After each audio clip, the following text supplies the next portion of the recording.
Welcome to Lorehammer, Episode 47, Eldari, Path of the Warrior, Part 2.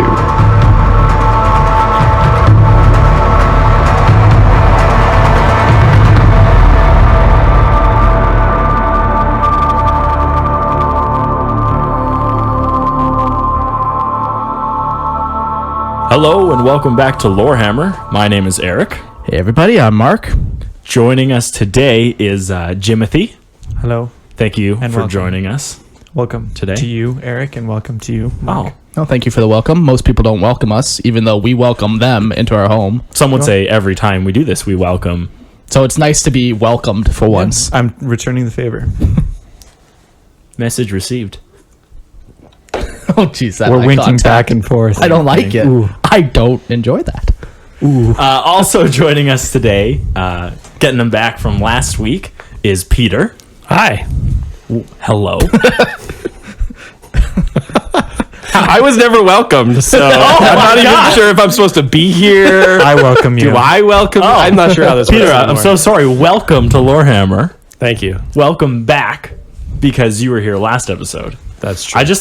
I thought if you had someone on within 3 episodes, you didn't have to re-welcome them. Yeah, you don't even have to even make eye contact with No. them either after, because it's all been done. Yeah, exactly.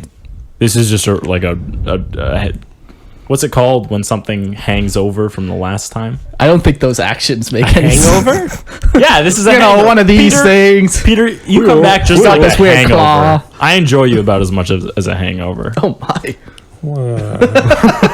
Does that mean like you enjoy him late at night into That the was- wee hours in the morning, but then when you wake up, you're like, oh You God, regret what have I done? everything you did. That's right. Huh. Interesting. That sounds right. But before we get started today, there's a couple things we need to take care of. The first is thanking two, that is one more than one. I'm more of a letters guy, so And A and B, we got 998 A and B patrons. 998 less than 1,000. Wait, what? I was counting the number That was a of lot of numbers. patrons we got. Oh, What can I say? I'm a numbers guy. But our two new patrons, thank you to William Natasha, which honestly, I can only assume that you share that with your partner. dude's in transition. Or hey, maybe William going is by both. Natasha, or Natasha is William. I don't know. That's like two like very diverse names too. Like Natasha's not very much the same as William. William is a very Western European name, and Natasha's very much not. So Well, who knows what's what going on area there. of Europe does Natasha come from? I think that's a Slavic name. Okay, It's like a profiler. Slavic is not a real. This is amazing. It is a real thing. Slavic is not real. It's a huge thing. Okay. There's South Slavs, Next thing you're going to be North telling me Slavs, that West Babylon Slavs. was real. Okay, well, no, that's just a myth Yeah, that the government tells you. Oh my god. that's right. It's at the bottom of the ocean with Detroit. Anyways, the other patron that we have is Scott. So thank you, William, Natasha, and Scott for your Patreon. Tell us about Scott. Yeah, where's Scott? I'm pretty sure that's a Scottish name. I don't know enough to disagree. I'm pretty sure it is, actually. Send Eric messages with your comments and concerns about Scott, the name. No way. Etymology. That's too on the nose. Scotskin. Scott McScottle-Dougal. Scott McScottigal. Max Scotty. That's what it is. Anyways, if you guys would like to contribute to us and have us talk about your name and where you potentially did or did not come from, you can check us out on Patreon for the low price of $300 a month. After 6 months, we will fly you out to meet us. You'll just get a personal thank you handshake from us at the airport, and then, we'll send you on your way. Yep. You can stay in Calgary, you can leave Calgary, whatever you but want to do. We're not paying for that though. And we won't hang out with you anymore. No, why would we? You ever seen Dylan again? Dylan who? That's right answer. Also, there was a shout out that we got a message from. It was maybe like a week ago. I or don't even something. remember 2 it. weeks ago. I don't know. I was scrolling through our Facebook messages the other night because obviously I didn't want to study. Who does that? So I was reading like old Facebook messages, and this guy was like, "Hey, can you just talk about my little brother and tell him to stop being a little bitch?" So Lewis's younger brother. This is going out to you. Stop being a little bitch. What if the younger brother's significantly younger? Like you Like just called like a 6-year-old boy. Yeah, a little bitch. That's ignorance, and I'm going to claim that in court, obviously. I didn't know. Okay? Ignorance is 9/8 of the law, so... 9/8, so it's Accurate. So many facts on this podcast. none of which are real, I'm assuming. Mark, they're called facts. They're not called falsities. What's one thing only an elephant can have? A trunk. No. Baby elephants. You stole my joke! I could steal baby elephant and No. have a baby elephant. But you can't have a baby elephant. Like give birth to one. Yeah. That's not what you said, though. You said have. Okay, As well, in that's possess. clearly what he was thinking. Oh my god. I Jimothy. can't read his mind, so I'm going to assume that I can have a baby elephant. I'm going to come back here next week. You're not invited back anymore. I'm going to come here to this place. I'm going to bring a baby elephant. I don't even care if you're here. Good thing we drug everyone when we're done, so they have no recollection of our recording. Wait, what? Peter, Hush this is now. the 300th time Drink you've this, been on Peter. this. Drink this. The other shout out we have is for Eric. Oh, I don't know what this one is. It's for you, Eric. Okay. Eric did all the episode notes for this episode because I had to work tonight.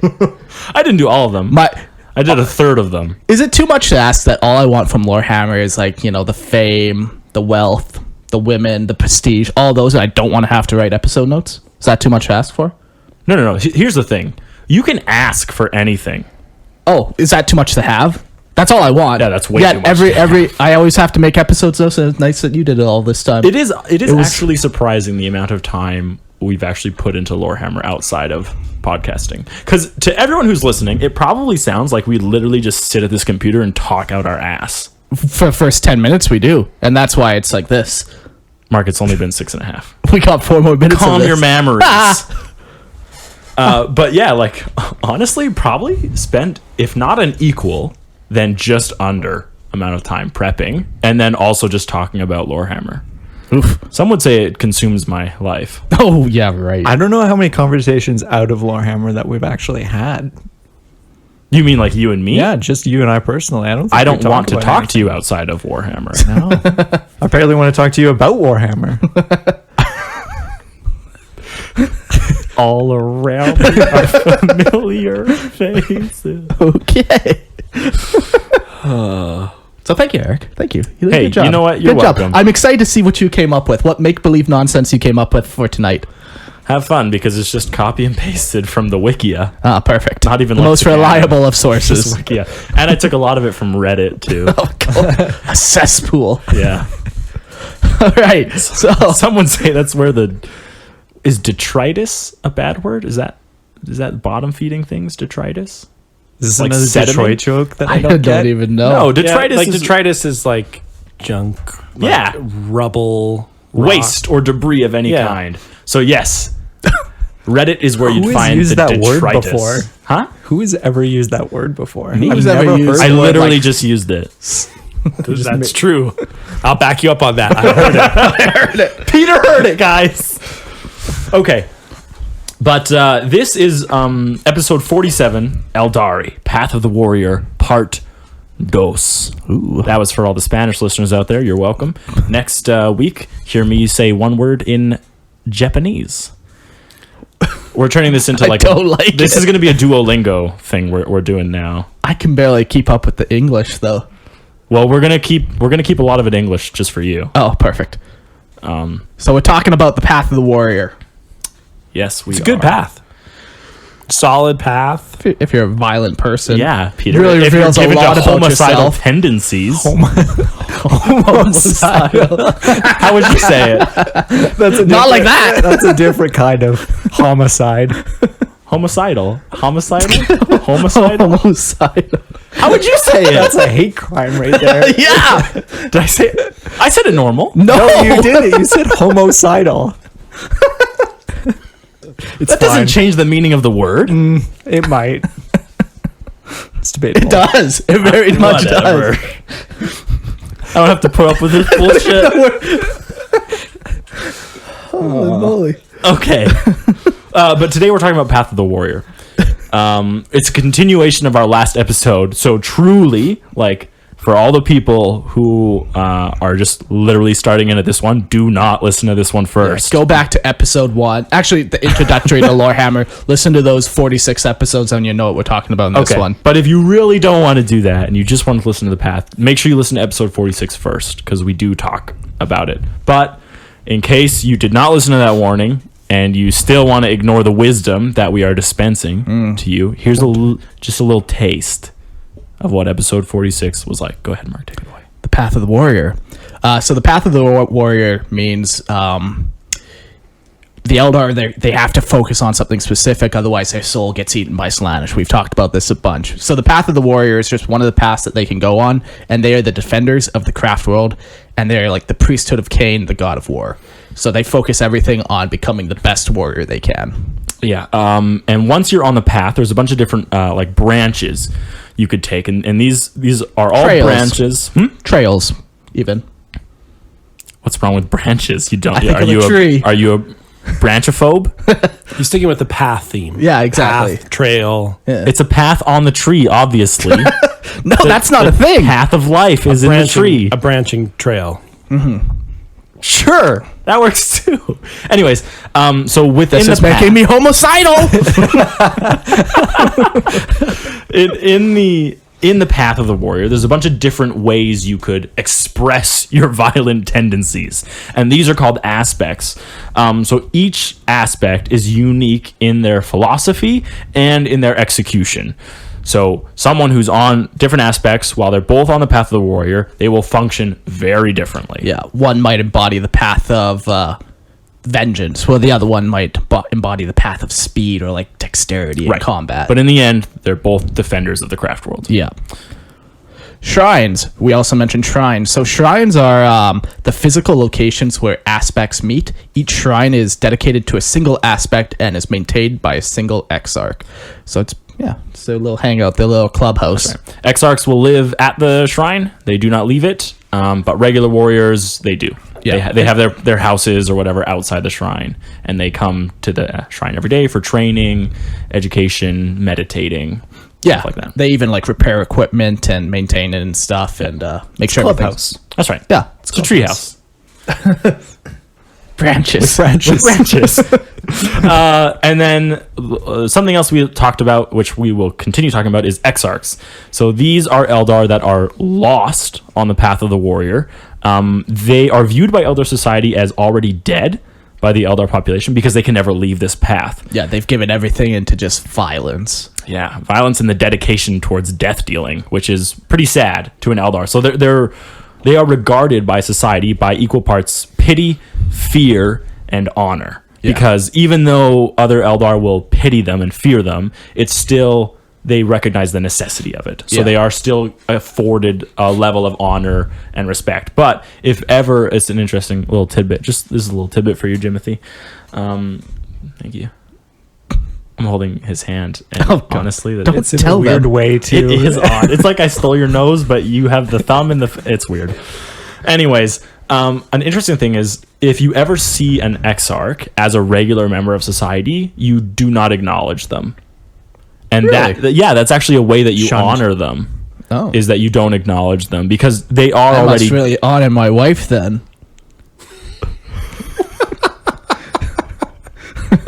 We will throw one in a got link to.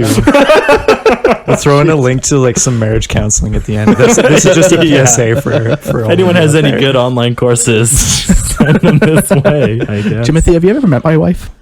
I have once actually. Have you? I Oh know. my. Yep. I just Yeah, said- but did you really? no, I saw her. That's once. right. Mark was in there too. I don't know if he knew I was. It was there. just see the funny thing is it was through a window, right? yeah. See, that wasn't his wife. That was a cutout. Oh yeah. That was my a cardboard God. cutout. Home Alone God, style. it makes so That's much right. more sense now. I picked it up so easily. That's how you... I was wondering, he just like picked her up and threw her under his arm and just went into the bedroom. I don't know what he was doing. And then he came out 30 seconds later. He was done. That's all it takes. Okay. When you're good at sex as I am, I don't think that's it only takes 30 seconds. 2 minutes in heaven is better than 1 minute in heaven. So exarchs, the final thing is they are the custodians of shrines and they train the aspect warriors.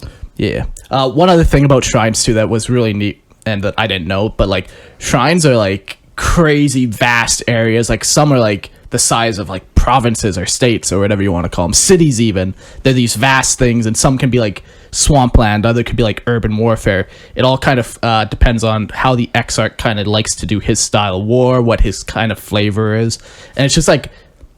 When you originally think of a shrine, you think of like you know, think of a small like a room Exactly. with like a physical shrine in the middle of I it. picture a gazebo in a field with birds flying through it. And Peaceful. and there's flowers. and then shuriken catapults shoot out all the birds. Yeah, And then you have to be careful where you step. naturally monomolecular. But yeah, it was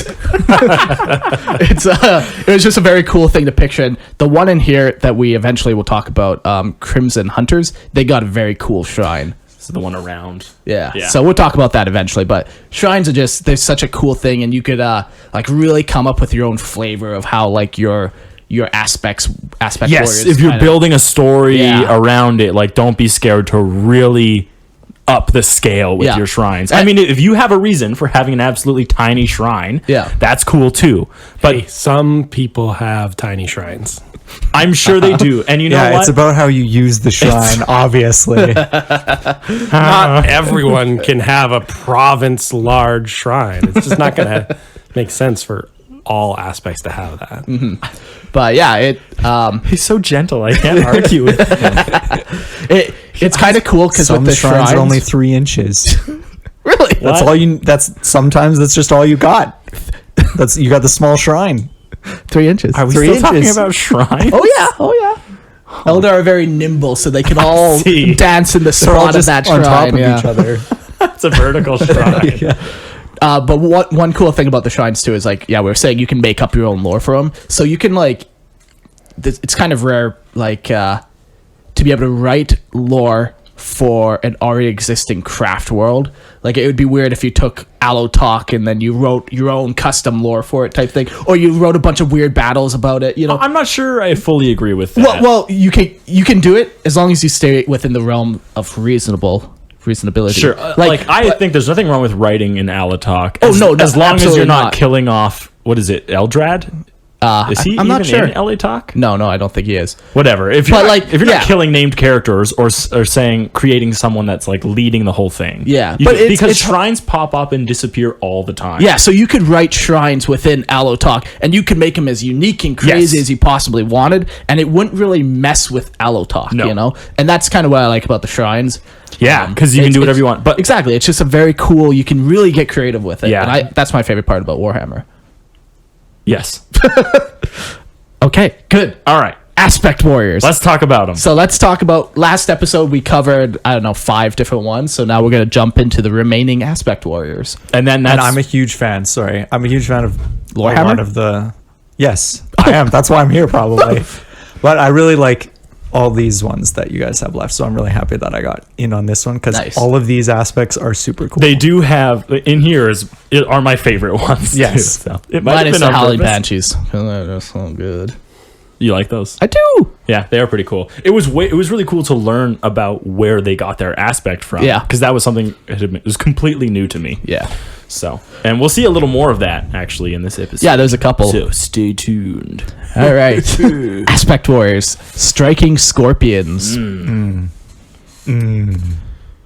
I really like this one. You want to read some notes on this one? No, Tell that's us what okay. you know. Take it away. I'm just gonna react to you saying things. You're gonna say things, and I'm gonna go. Ooh. Striking Scorpions. Ooh. Cane. Ooh. Aspect. You're saying all the right Green words. and yellow. You want to come home with me tonight, Mark? No. Eric, both of you. Why do you say Mark's name and look at me? I don't like that. I don't know. Maybe I met Mark and I just. It's over, Eric. Not another one. Here, drink this. We're about to engage in some homicide. You guys are the worst. Sometimes I say words wrong. Okay. The Striking Scorpions. These represent Cain's wrath. They are known as brutal warriors. They are the most violent and the most physical of all the aspects of Cain. And they attempt, and keyword here being attempt, to temper the murderous rage that they feel with the patience of a stalking hunter. Yeah, and it's kind of unique how this actually came about, why they actually try to temper themselves as opposed to just being like berserkers or whatever. Because originally they were not. at Yeah, all. exactly. Their original Phoenix Lord actually kind of fell to his berserkerhood or his just wrath or whatever, and he ended up not really falling to chaos, but he definitely got influenced by chaos. It's not like he's serving chaos now, but he's definitely He was corrupted by he was chaos. definitely corrupted by chaos. Right, just like Horus, who wasn't really serving. Let's never talk about Space Marines. ever, never, ever. I'm just kidding. It's nothing like Horus. So we'll talk more about Phoenix Lords eventually, but yeah, so the original Phoenix Lord of the Striking Scorpions was corrupted by chaos and was basically banished, or he fled. Because he was a betrayer. He was a betrayer, yeah, and he ended up killing a bunch of the Everybody betrayed me. I'm fed up with this world. That's what he said when he left. naturally.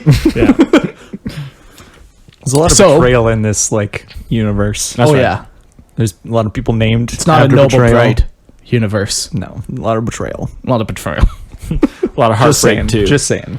So Asserman. Assurman. Yeah, Assman? he's like the leader of all the Phoenix Lords. He appointed the next in line, who was Kariandras.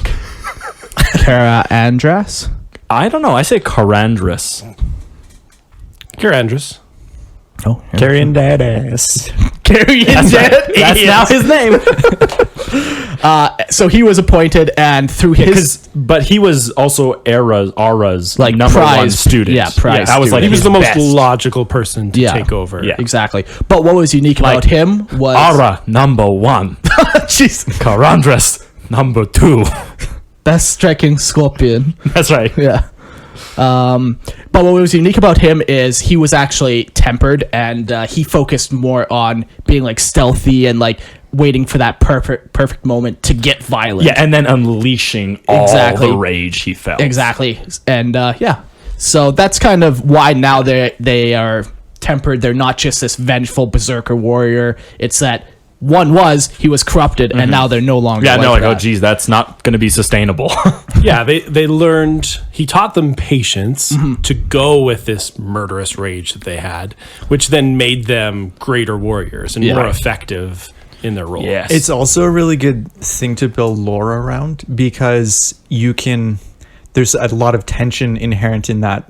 You have all this emotion or all this rage you have to unleash, but you're also in that constant effort of trying to keep it under control in order to there's a good tension you can build lore around with that. In the book, Path of the Warrior, the guy, Corlandril, I think is his name, but he is a striking scorpion. And it is interesting to see him weigh like the murder and the rage that he feels versus what it takes to be a patient hunter. So yeah, it makes for a great story. It's well written.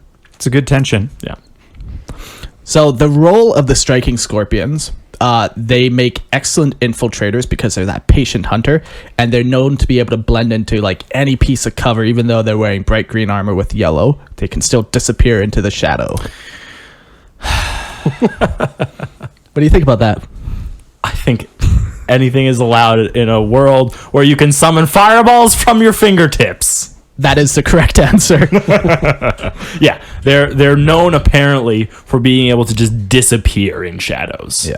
Which really lends that like patient hunter just watching you from the shadows. You know, you're in the shower, you're singing a song, you're lathering up your hair, and Then comes Eric. no, the camera, like, you leave the frame, and then the camera's focused on the mirror, and bam, there's a striking scorpion staring at you right from the mirror, and you know, just Where was he the whole time? I think he was behind the shadows? towels. Yeah, he was behind the That towels. shadowy bathroom you're showering in. Yeah, not everyone shadows Have in a you gothic seen Eric's style. bathroom? It's shadow in there. Oh, it's gross. All right. Never have you seen a wretched hive of scum. I don't know the Star Wars. Scum and villainy. Than Eric's bathroom. Detritus. Another thing they do is they've been known to pass impassable terrain. So they can claim ground when no other aspect can mount an offensive. It's their ability to use the terrain to their advantage. They're Yeah. just familiar. Parkour. Yeah, It's all really about that. parkour, finding like the best route, being able to slip in with ease and places no one else could go. So Yeah. Helps to be invisible. It would. So if they're able to blend in, maybe they're just like doing like some sort of weird mime thing with all the rocks, and they just blend in. It's just You can't even chameleon see them. armor. That's all it is. That would be cool. If they did have that. Chameleon armor? Yeah, if they did. No, they don't. So they are once they sneak up on Eric in the bathroom. That's right. They are brutal melee fighters. Yeah, it wasn't fun. I almost died. They start slicing Eric and dicing him with savagery. Yeah. They require heightened physical strength because of this.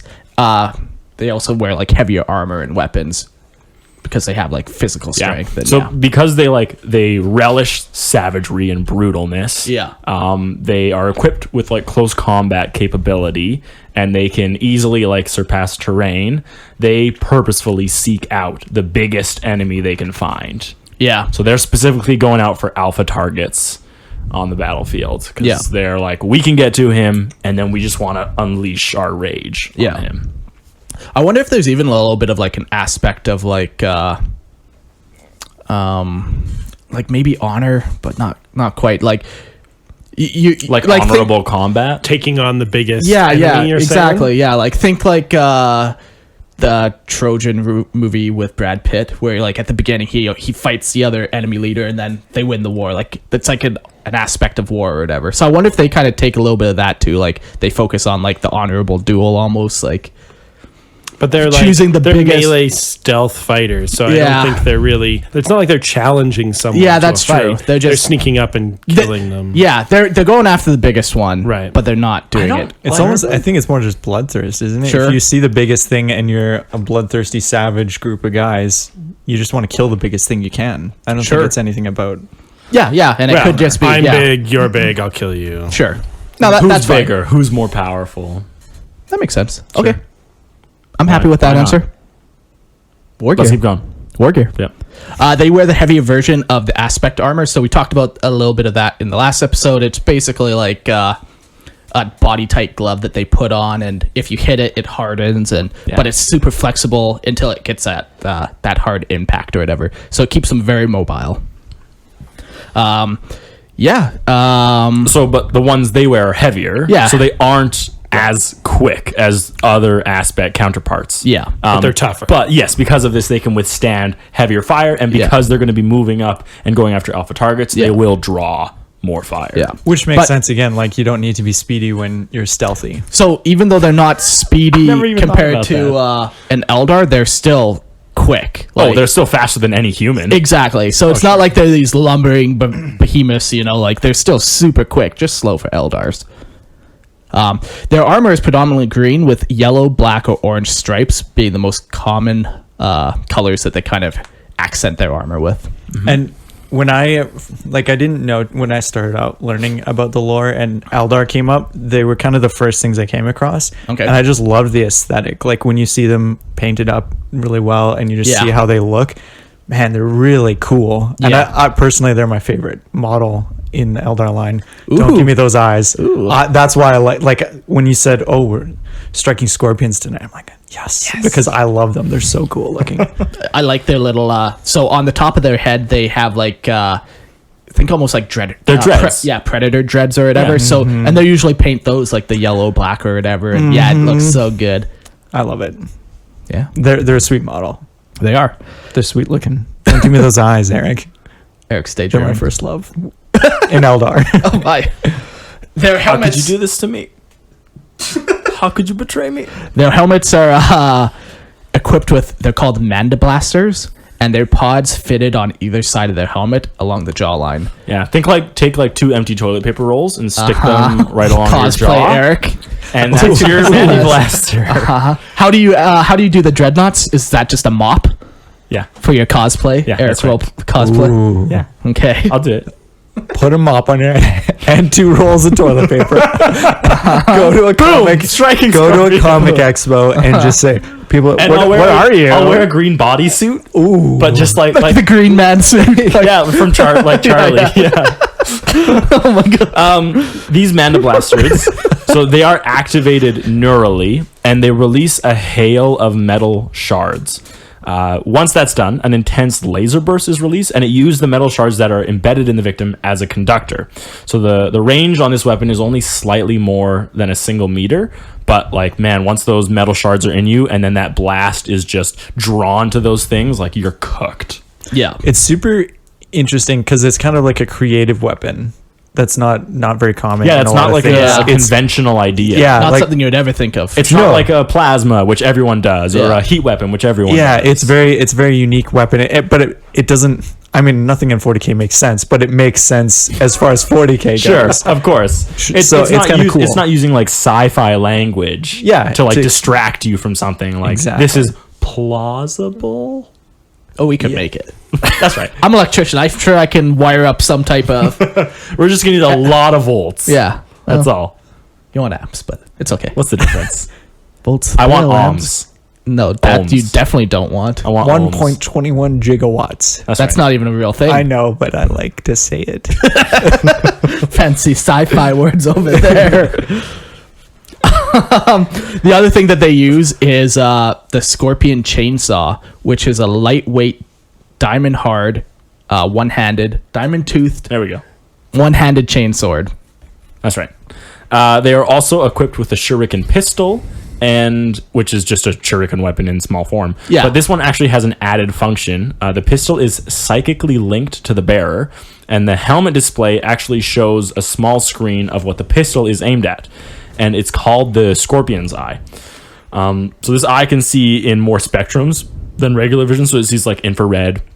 It even says that it can see invisible targets, but I'm not entirely certain, like, is it mean psychically invisible or like camo invisible? Most likely it's camo. Sure. But there is like an aspect of the psychic in here, so I'm not entirely certain. And then it as well identifies whether the target is friendly or a foe. So this helps them at distance, like lock onto a target, and then, you know, I'm assuming just a little red outline shows up and it goes "Doo-doo-doo," and it's like, oh, that's a target. And then if it's like you point at Mark and it's like green, then it says don't shoot. Don't shoot. But then you shoot anyway. Don't you Because who's gonna Cool know? story, bro. That's right. Or you could just picture it like, since they already look kind of like Predator, it's just Predator vision. Yeah, exactly. There it is. There it is. Wow. I thought we weren't making comparisons. We were. From the beginning, even.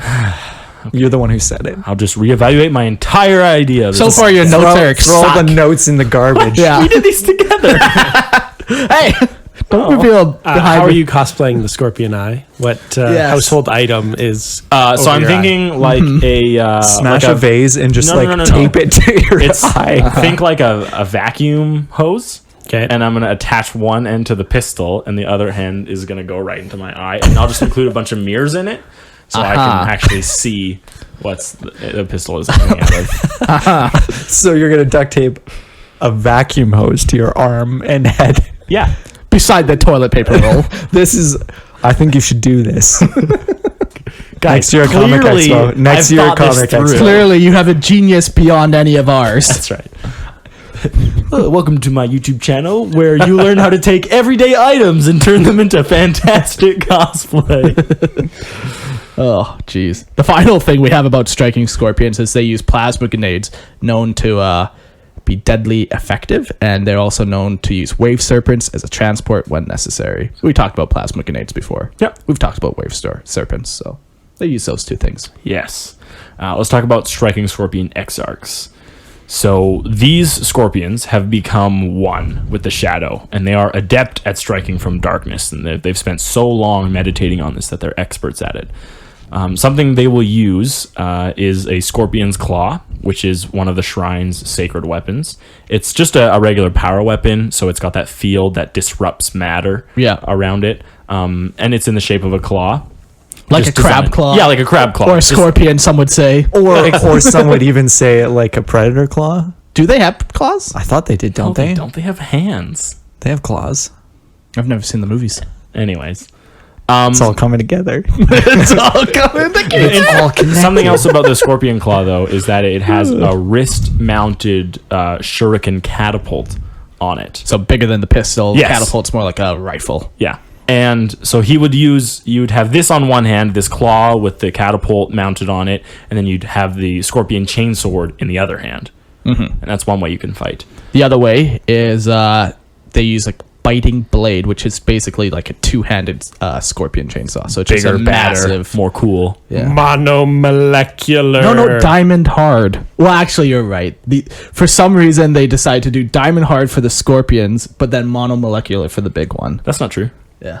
Is it? Yeah. Biting blade is monomolecular? Yeah. And I was going to include that in our notes, but then I thought that was really dumb. So Does I that did mean just not. like the blade, the tip of the blade The is tip a of the single? blade. Yeah. the tip of molecule? each tooth. Yeah. Okay. Goes down to a single molecule. It's like they love it in 40K. They love They their, love to get down. Well, to those Eldar love it molecules. specifically. Eldar love monomolecular Yeah. for Yeah. sure. Sounds Sometimes sexy, a that's why. little too much. Yeah, it's just like it's weird that why wouldn't they make their regular ones that too? The regular Because it scorpion takes a lot of work, It's Mark. very expensive. Yeah. more expensive than diamonds. Oh yeah, for Mark, sure. diamonds are a dime a dozen Well- in this universe. I'm pretty sure, like, don't saws now have diamond? Yes. Diamond blades? dust. Yeah, so there. You dumb fuck! Whoa, Jimothy. That's right. You heard it here. Back down. Something else that the Exarchs will use are chain sabers. And so it's just two smaller paired chainsaws that incorporate two wrist-mounted shuriken pistols. So it'll look really cool, I guess. Sure. Yeah. Pew, pew. You can dual wield. Pew, pew. We actually on the last episode discussed how it actually sound like whoosh whoosh. No, I think it sounds pew pew. There's no pew, pew. It would definitely not be pew pew. No, What do you even know? 3 out of 4 Do you even doctors. shurikens? 3 out of 4 doctors recommend what it's a Scholl's. swish swish, and I'm just telling you, it's a pew pew. That you're the last doctor. I'm the odd man out. Aha. You ever wonder? It's like 9 out of 10 doctors recommend this brand. Like, what is that last doctor doing? Fuck you! You didn't give me any kickback. Yeah, exactly. You don't need to get vaccinated. Striking Scorpions have some shrines. You've got the Hidden Strike Shrine, the Obsidian Claw Shrine, and then the Stinging Shade Shrine. Is there any information on them? Not that I wrote down. No, not for. Well, we can make some Striking up then. Scorpions. The Obsidian Claw. That's kind of cool. It's dark. Well, And no, hard because the to see. Exarch's blade, the claw is just painted black. Yeah, that's why it's cool. You can It's really dark. represent that on the Yeah, tabletop. exactly. A strong theme.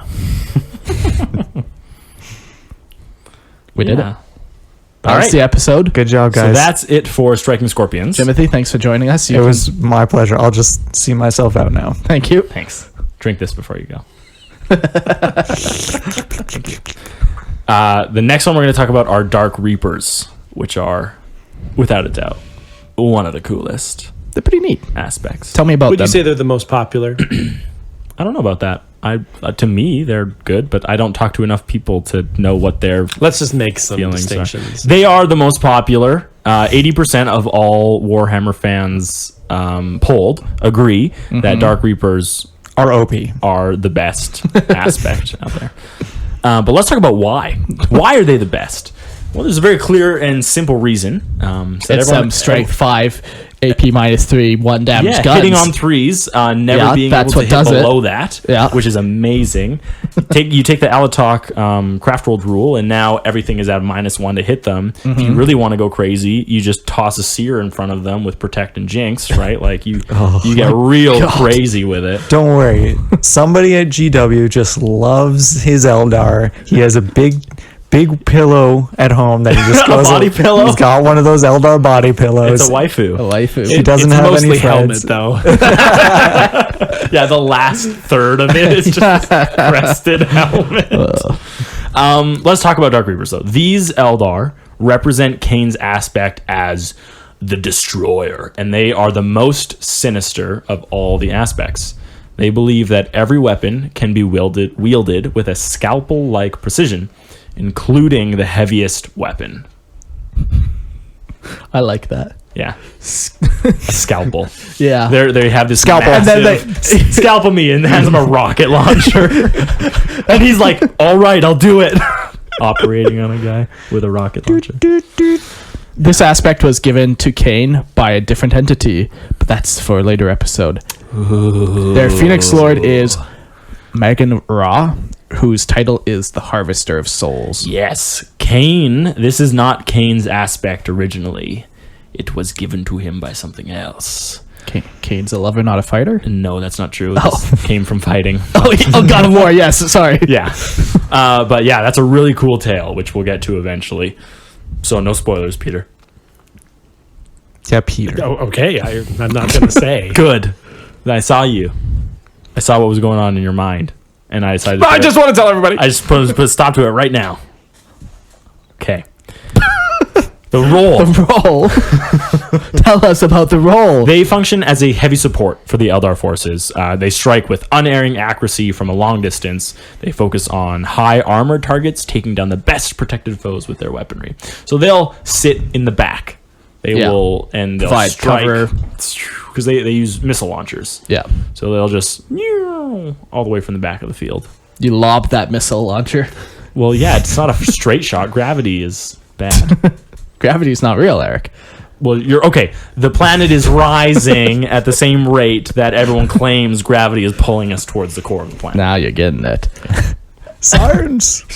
All of 40K is played on a single plane. Every single planet is on the same plane, and they're all rising at the same rate. Well, I mean, we do play all on tables. Oh my god. So There's a table edge. Oh my god, you can go off of it and you die. that's true. You flee and die. That's all true. Okay, you heard it here first. Oh my gosh. Games Workshop knew all along, and they've just been trying to tease it into us this whole Well, time. the government would shut them down if they just outright said it. That's right, yeah. Jeez. Let's talk about their war gear. They wear the heaviest of aspect armor, like even heavier than any other. They have built-in leg reinforcement to absorb the impact from firing their missile launchers. I just picture like they shoot the rockets, and then just like their legs, they just pop down like shocks on a truck that's been loaded. Ooh, and then they rise back up again. Why is it so slow? Because that's the shocks are absorbing it. If it just happened fast, it wouldn't be much absorption, would it? So they like fire it and then just drop ooh and then rise back up again. Noise. The noise. Well, same with his flamer noise. Pew, pew. Yeah. He's a man of noises. I tell you, Everything is very the thematic. sounds come in and the thoughts happen and then the sounds come out again. Their helmet is more akin to a skull mask. Often like if you're an Exarch, you actually have it like what would you call it? Like not printed on, but like molded on. Yeah. Where like if you're just a regular guy, you have it painted on. But Yeah, it just looks like a white dome Yeah. with like a painting, a finger painting really of a skull. Yeah. And their rune on the top. yeah, and their helmet also houses specialized range finding equipment. Like it can do a bunch of things. It has It's the thing that allows them. range-finding. It's the thing that allows them to always hit their target at the same rate. Yeah. So they can, just like the Scorpion's eye, they can see through the eye of their muzzle through a mind link, and it allows them to see exactly what their gun is pointed at. Personally, I preferred it when only one aspect had that. It's a little weird. It was so unique. What's Like weird too why is, the doesn't striking anyone else get it? Right? Like why don't the fire dragons get it? They do. No, they don't. Oh, Do we have it? I don't know. We do. So it's not just a scope; it's looking through the. Yeah, barrel. that's like the Scorpion eye. like the striking scorpions actually use a scope, but these guys, Yeah. straight muzzle. It's just such a strange flavor thing. Well, it's an alien race, Peter. just. Oh no! I don't need a scope. I'm going to use my psychic link to look down the barrel of my gun. Seems like a lot of effort. These Eldar, you just can't trust them. They're creating evil gods. They're running Weird missile around launchers. using the psychic powers all the time. Well, let's slow down on the Eldar criticism here. I mean, we can all admit that Eldar are the greatest race in 40K. We Not can. yet. But when you're done with them, Peter, That's right. they will be. Because of this extra gear, they are considerably slower than any other aspect. Their armor is mostly black with red accents. Their helmet has like a kind of top knot, like a helmet plume, hair plume, or whatever coming out of it, and that's either black or red normally. Yeah, and while every aspect has a specific rune to mark their aspect, it's all of them incorporate a correctly drawn triangle that's like sitting on its base. But this one, the Dark Reaper's triangle is actually inverted, so that it's point down, and this is to represent the morbidity of what these Dark Reapers represent, and it fits right in when you think of how they got their aspect too, which is something we'll cover later. Tease, tease. That's what I am. I just like to tease people. Their Reaper launcher. We're back on, Eric. That's right. Tease. One touch. That's all it takes. Their Reaper launcher fires a barrage of long-range armor-piercing missile. It's crazy. If you look at the model, it looks like it's like an energy weapon almost. But then when you look at it, it has like tubes along the side of like this crystal gun, and like it shoots the missiles out of there. It's very Like weird. the very tip. No. Yeah, we just looked at the picture and it had like a blast coming out of the tip. That picture is wrong. Oh, you're right. No, I'm serious. Whoever drew that picture doesn't know shit And put about it on Dark. Lexicanum. Yeah. You know the people who write Games Workshop lore can be wrong, right? Look at that. See, it's coming out of the tip. I know, but so when you look at the model, they have those tubes along the side. That's know. actually what it fires. I'm just trying to see where this. That tip- makes more sense because the tip is just solid. That's Exactly, straight the out of tip- the codex, though. That picture. I know, but It's straight out of the codex. Artist interpretations and even authors can be wrong. You ever heard of CS the Godu? way and his this is multi-layers? the way this is interpreted is the codex is written by the Imperium, so they just got it wrong. Okay, There we go. solved Solved it. crisis averted. You just saved a 20-minute argument between me and him. All right. Where are you saying the gun fires out of? These tubes. Yeah. No, that's what we're saying. The same thing. No, you're saying the tip. Oh, no, sorry. I thought you were going further back in the gun. Oh. The entire warhead-looking type thing has what looks like vents Yeah. in it, and those are the things that shoot out. Yeah. But when I look at the gun, I see that warhead as a single missile. And that's where I was like, well, clearly it fires one missile, and then he reloads does not. But it doesn't. They come out of these little tubes. But in the picture, it looks like all those tubes are firing at the same time. And it looks like an energy blast, which it's not. Yeah. So the Again, picture's wrong. The Imperium just there's some nerd sitting in some basilicum or administratum somewhere writing What's his crap name? down. His name is Timothy. Timothy. Timothy. Yes, an awful I'm name. Jimothy. He is Timothy. You share a link with him. That's how I know about him. Okay, We're we're pals. psychically linked. And so he's just writing down crap, and he doesn't know what he's talking about. Makes sense. I can buy that. He just heard a story of a story, a whisper of a story. Eric, I love Dark Reaper. Timothy. Timmer. They can also hop in wave serpents and transport around the battlefield as needed. Yeah. But because their range on their gun is so long, it's not really something you normally would need to do with them. Yeah, but you always got to get people onto a battlefield, course. and that's how you'd go about doing it. If you're not coming out of a webway pocket, yeah. Yeah. Let's talk about Exarchs. Exarch Dark Reapers, their shots are performed with pinpoint accuracy and even seeming to... As opposed to scalpel. That's right. Even That's seeming right. to bypass cover that an enemy right. thought completely protective. So you think you're protected, you think they can't find you, and all of a sudden that shot just bursts through what you're... Right. or like Angelina Jolie shooting like curving bullets, you know. Yeah. So was that these movie guys called? wanted. Wanted. They're curving Yeah, I bullets. wanted to leave. Fuck. The Exarch, though, they can use a variety of heavy weaponry, so they're not stuck just using the Reaper launcher. They can use a Tempest launcher, and this functions as a mortar, and it indirectly lobs charges at distance foes, so they're able to target things that they can't even see at this point.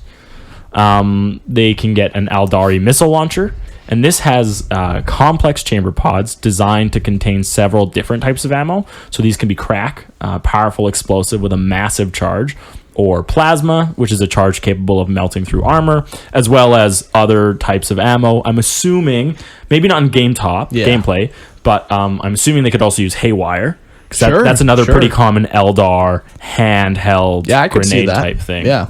which we'll talk about later. Yeah. It's pretty cool. Pretty cool gun. They can also take the Shuriken cannon, which is a larger Shuriken weapon with an increased range, output, and damage over its younger brothers. Its Eldari name is Bruna.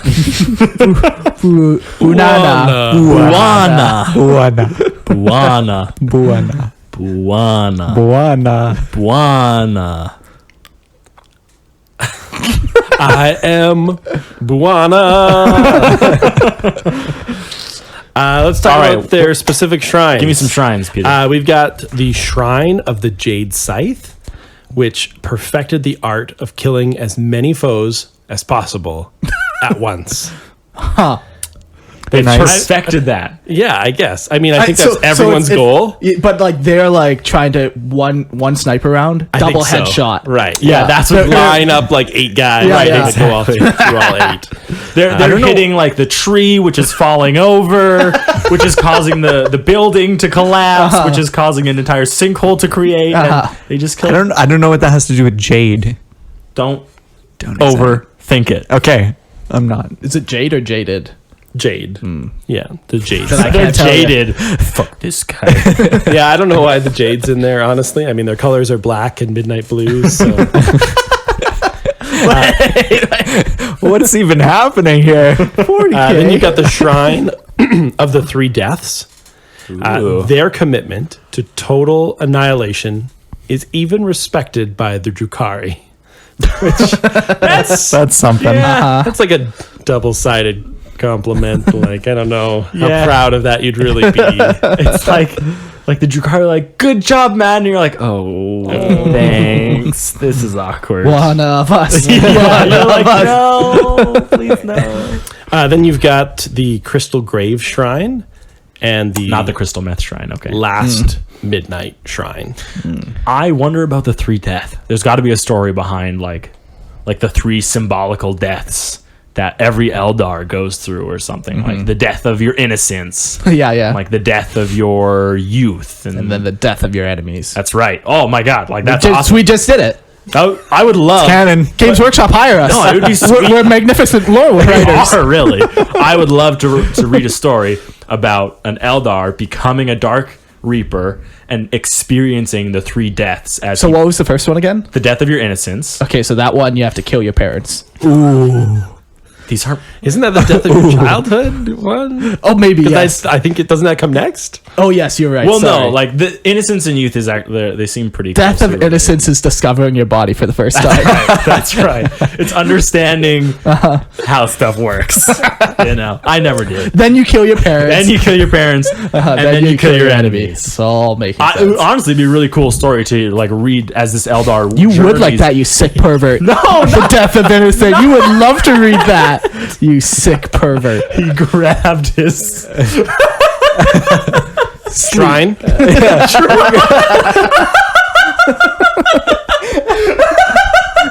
I like how his hands are up. He's gone full T-Rex. He meditated day and night with his shrine. That's the only 3-inch shrine there. It's the little death.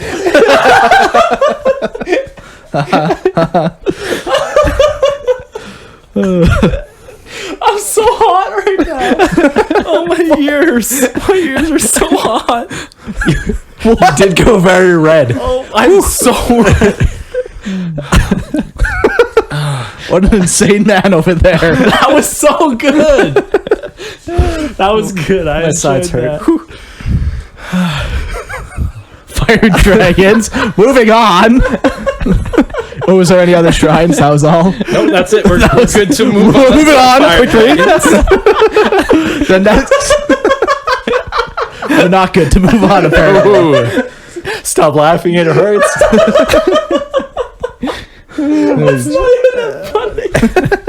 You just love a good cock joke. No, that was. It was just. It was like you planned that. like you set that up at the very beginning of the episode. All for this, right? Yeah. I'm always ready to set up a 3-inch cock joke. I'm always ready for it. So perfect. Moving on.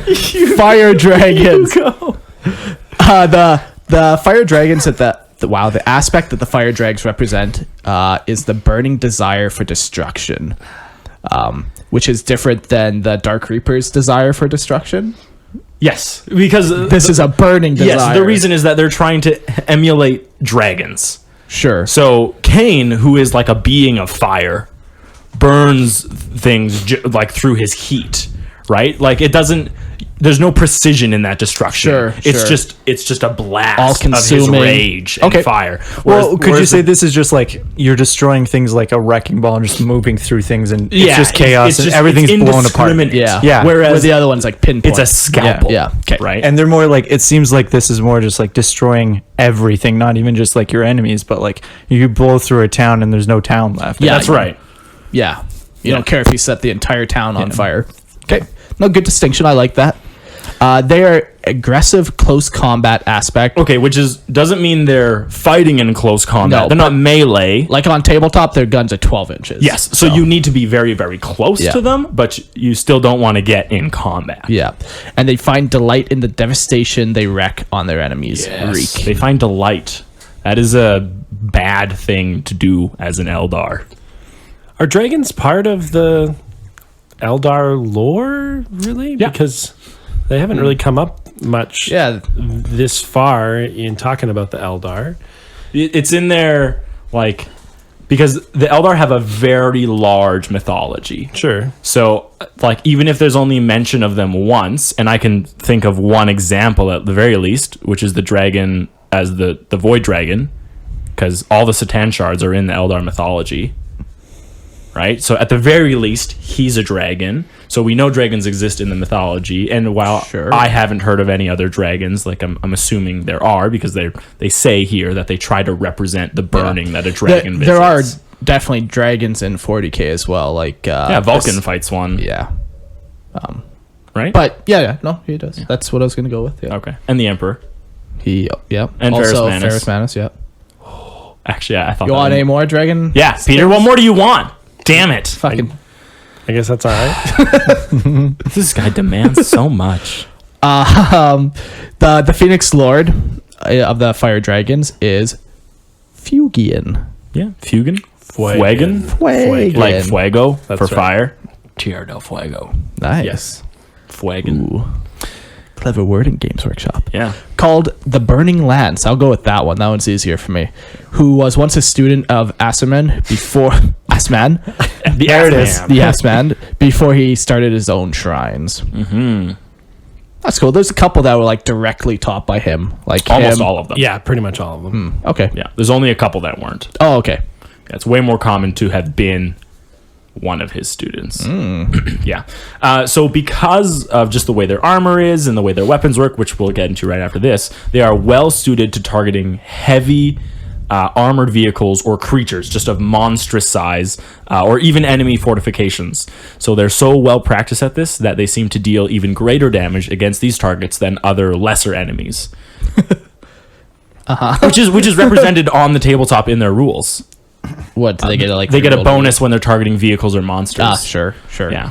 And it's just like their weapons are designed for this so well. They're like, Yeah. what's the point of You practicing? can only kill a guardsman so good. Exactly. Like Yeah. a clip of that weapon will kill Yeah. a guardsman. So Sure. it's better to go against what you're super effective at. Let Yeah. the dire Avengers take care of the small guys. You handle the Carnifex. Yeah. So the drawback, though, to this high firing power that they have is that the weapons have an extremely small range. Mark said on tabletop it's only represented as 12 inches, which is disgustingly low on tabletop. Because if you're Not if you're that 3-inch shrine guy. You envy a 12 I don't want to incher. get into it. Because if you're within 12 inches on tabletop to hit, the other people are charging you. Yeah, or rapid firing you or something. You're in, Yes. Yeah.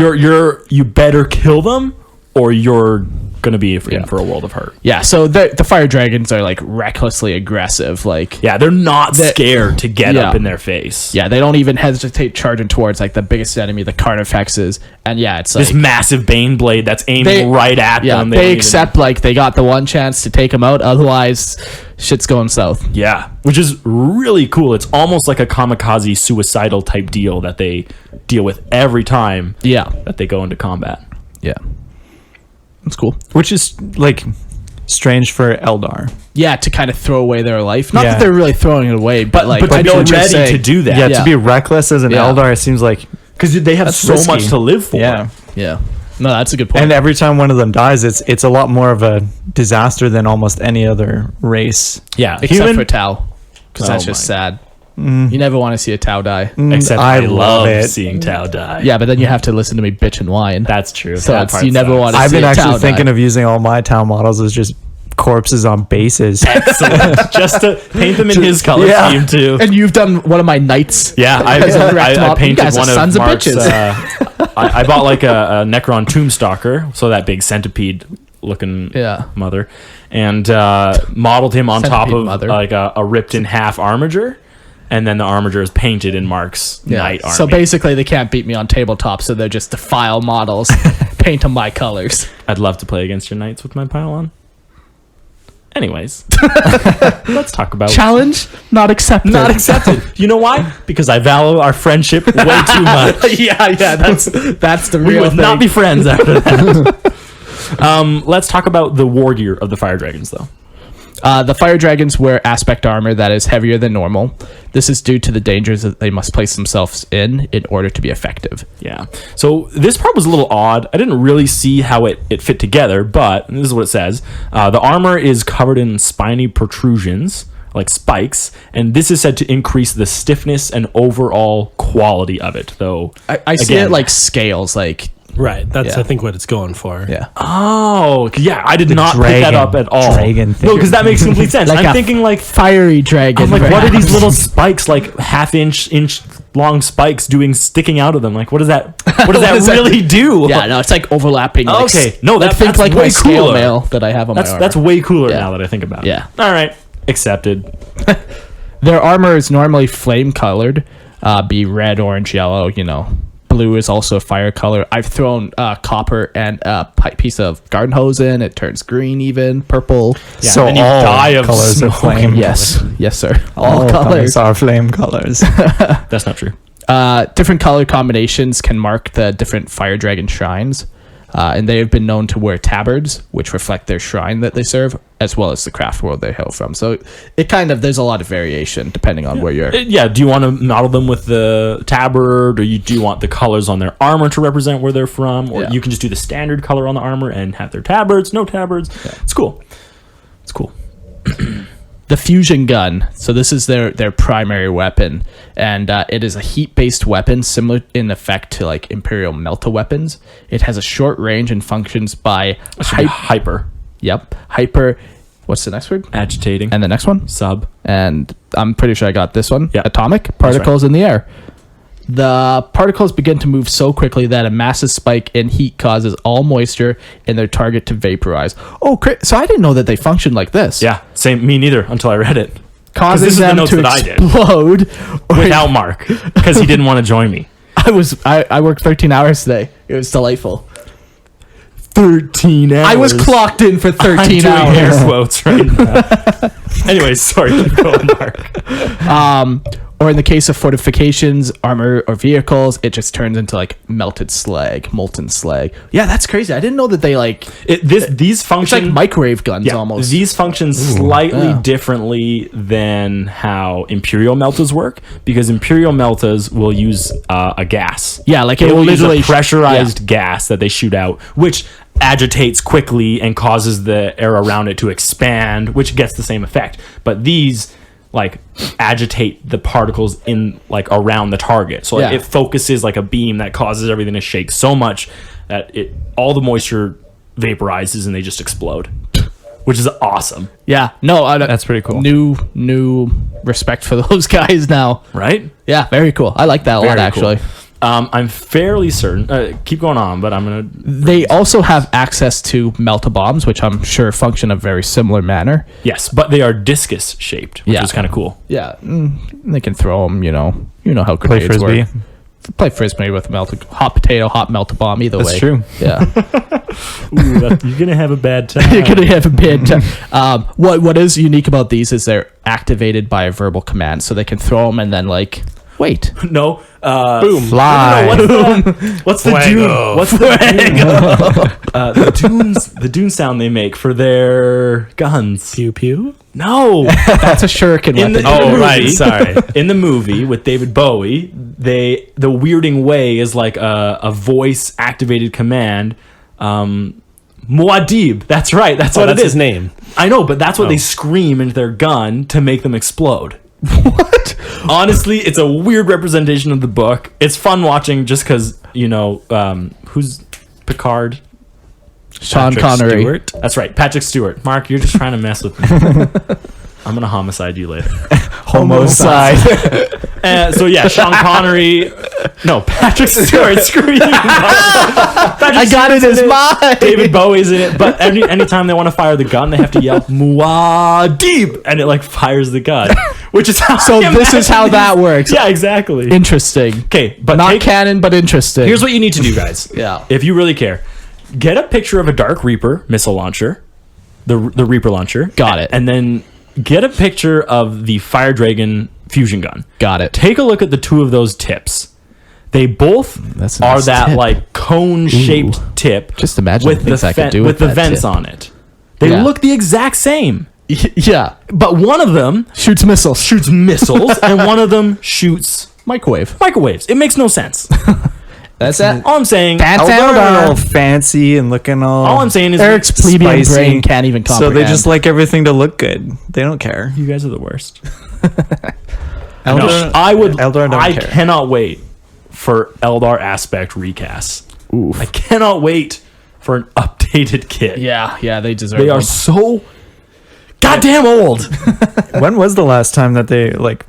Mark was saying probably like Well, 20 like Forge World released like we'll talk about them Shadow Specters, I think they're called. And even those are probably like 10-year-old sculpts. Because I know they did release a new model in that Wake the Dead Yeah. box, but it's It's like looked a- exactly the same. Yeah, it's like a Spirit Seer or whatever. it It's a didn't- little bigger in scale and a little but it's crisper, not. It's but not an aspect warrior. No, it's like but it didn't look that different, and they didn't seem to update it that much. So. There are some things in this like that just look old. Like everything gets so much crisper these days. Well, yeah, I mean they're not sculpting them by hand anymore, right? Yeah. So they can do so much better detail. And Anyways, so, yeah, I just- agree. They should. I would update love that. to That'd be see nice. new ones with the guns looking a little more representative of how I personally imagine them. So what you're saying is you need to be on the design team and the lore team. Yeah, and the lore team. Gotcha. and Audio team as well. That's if right. they Rules want it. team. They have a podcast. Rules I- team. Yes, oh, he is a wait, rules that- stickler. No, yeah, that's. I think didn't Eric that should was just take debatable. over Games Workshop. Actually, I'm not saying I'm going to, but Eric for Hostile leadership, takeover. but I did 20 just get my gun license. I'm not saying I'm going to, right, but right, exactly. It's the thing left unsaid that holds the most power. Anyways, fire dragons will often be accompanied by wave servants to be able to deliver them into the thick of combat to get them close. Yeah, So that's they They can- all Christ. like wave serpents. We get it. hey, Where the fighting is hottest. that's right. Did you like that? I put that in the. So I like hot. that. It was a little just fun wordplay for you guys. that is an effective joke. Thank you. Maybe we should What? move on to those Exarchs. Okay, Exarchs. A fire dragon Exarch is so taken with the desire to burn their surroundings Yes. that even in battle you can sometimes glimpse them covered by an ethereal flame. Yes, they literally get covered with flame, and it's just a physical representation of their desire to burn everything. Yeah, because I That's guess cool. they're all psychic. They're all so, like, psychic. That'd be super cool. it doesn't Is do it- anything. That's not modeled anywhere, is it? No. No. That would be super cool That if would it to be. was. see someone Yeah. do that, like, oh, Just like bits of flame coming off Like the off- top of their shoulder. yes, like That's the super Legion of the cool. Damned. They have like something working like that, right? Not modeled, but essentially lore-wise, yes. Yeah. Yeah. Oh man, no. When I first read about this, I was like, I didn't understand how they had described it, so I had to like Google the words to find out like what does a corona like look like, and it was like, Oh, the sun. Well, like, Coronal ejection. oh my god. But anyways, I had to Google it, and when I eventually It's pieced also a it beer, together, I've been told. when I eventually pieced Corona. it, you done? No, I don't think we are. When I eventually pieced it together, it was awesome. This is one of the coolest Eldar things I've seen in a very long time. Yeah, I could just see him like just getting all amped, and then just like flames start coming off. Flame on! Wait, are we talking about Eric looking this up, or Yeah, I could just see him sit in front of his computer. Let's do this!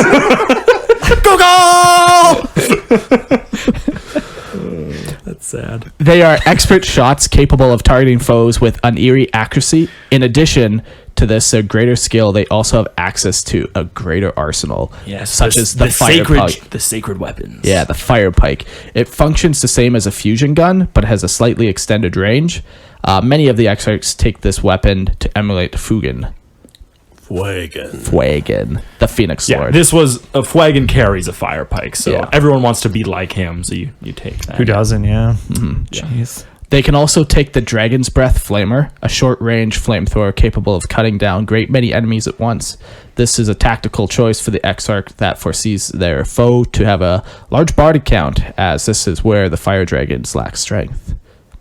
Yeah, gives them a little bit of flexibility. Yeah, the way it's described is that the Exarch can take the fire pike if they want and do greater damage than his warriors, or he can take the More of a support flamer role. Yeah, and protect his warriors from the oncoming. Yeah, foe. because they're most likely going to get assaulted, and then you can...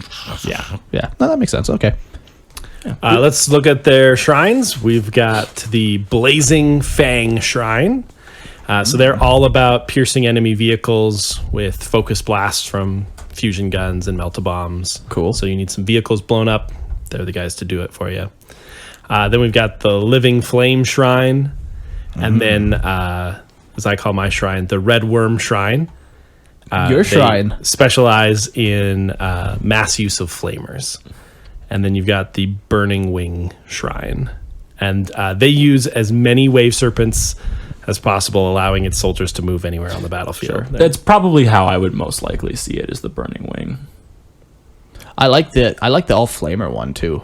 Like, cause it Yeah. yeah, why not? No, Yeah, fuck. Yeah. You want to fight me? yes, right now.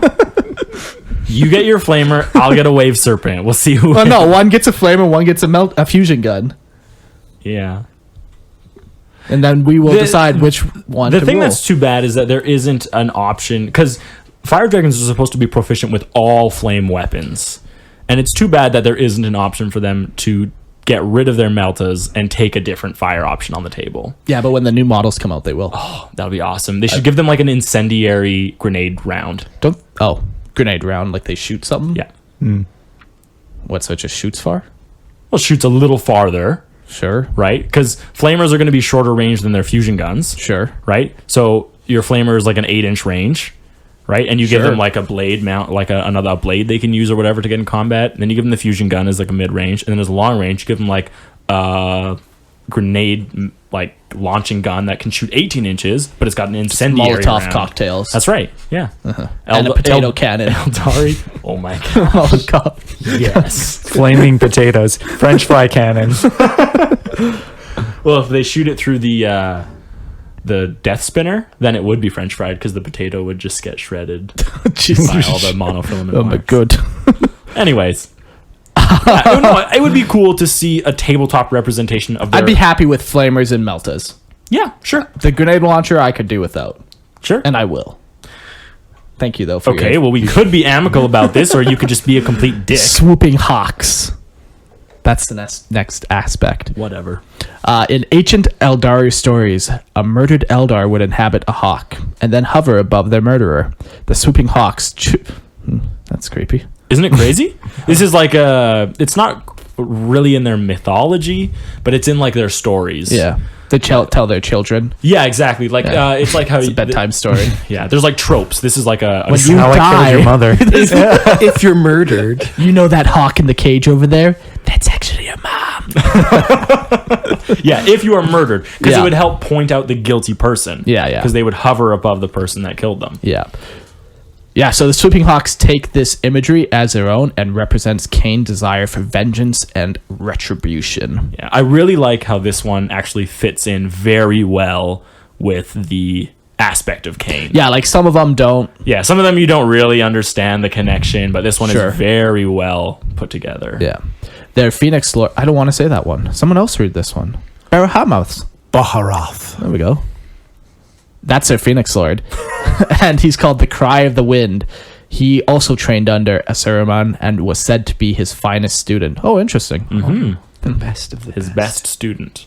So we know which one was his first. Yeah. We know which one was the best. One betrayed him. One betrayed him. I mean, these are all characters of legend, Yeah. right? Like, it's over 16,000 years Yeah. ago. It's a good time. It's a very long time. The role of the Swooping Hawks is one of an airborne support. So they use their Swooping Hawk wings, and they can be seen diving into battle where they're needed most, or just simply raining death upon their foes from the skies. So using these tactics, they are extremely adept at harassing enemy forces before the main Eldar force arrives to do battle. Yeah. I like this specifically because a lot of times with these descriptions of what different armies do, they can be very like, Cookie cutter. well, no, it just seems like, well, okay, great. You have all these elite that target specific things in the army, but there's not like something that fulfills a more realistic battlefield role. Like this is like, oh, a skirmishing force. That seems like something that's actually Yeah. helpful in a battle. Not, I only kill tanks, and if I don't get to kill a tank, I'm not doing anything. I'm not showing up. Yeah, I'm gonna take Sure. my gun and go home. Sure, I can see what Yeah, you're saying. so like this is like a battlefield role, which is kind of more interesting. Yeah. Yeah, we're the skirmishers. We go in and like fulfill this specific We disrupt. and- Yeah. No, I can see that. Exactly. Yeah, no, I like that. Yeah, I like that. Yeah, I like that. They're war gear. That's right. That's right. The Hawks wear a thinner form of aspect armor, allowing them to be lighter and more mobile in the air. Yeah, the armor is often colored a blue or a gray to mimic the sky behind them, while the wings are dazzling, vibrant colors that become a blur in flight. So it's common to see them wearing tabards or pennants, with the runes identifying the particular shrine they serve, and then the colors identifying their craft world. And yeah, their jump packs, they're not actually like their wings. We kind of describe them that they blur. They're not blurry because they're like hummingbird wings where they're moving so fast. Do they actually move? They Do they vibrate. move? Yeah. But they're not flapping. They are... No. Yeah. Yes, sorry. Like they're not flapping like full No, wings, no, like no, no, vibrating They as have though jet propulsion. Exactly, they are function similar to propulsion. They're not actually flapping these because when we were reading it sounded like Yeah, I'm sure. flapping and No, that's how they do it, guys. Yeah. fight milk. Yes, exactly. Help us make weight. They're made of vibrating feather plates and contain anti-gravity lifter and jet propulsion motors. The wings allow them to glide silently for long distances, but they can also emit a distinctive shrieking sound. Yeah, I like to think that like I don't think that's what they sound like. I like to think that they're like up above, like you can barely see them like a pinprick in the sky, and when they decide to strike, just this shrieking sound comes barreling down, and it's like a whistle. No, it's like a whistle, right? Like a until finally they strike and you dead. You did. Well, you're not gonna survive. You don't know me. Okay. You know what I'm capable of? You have no idea how high I can fly. Michael Scott.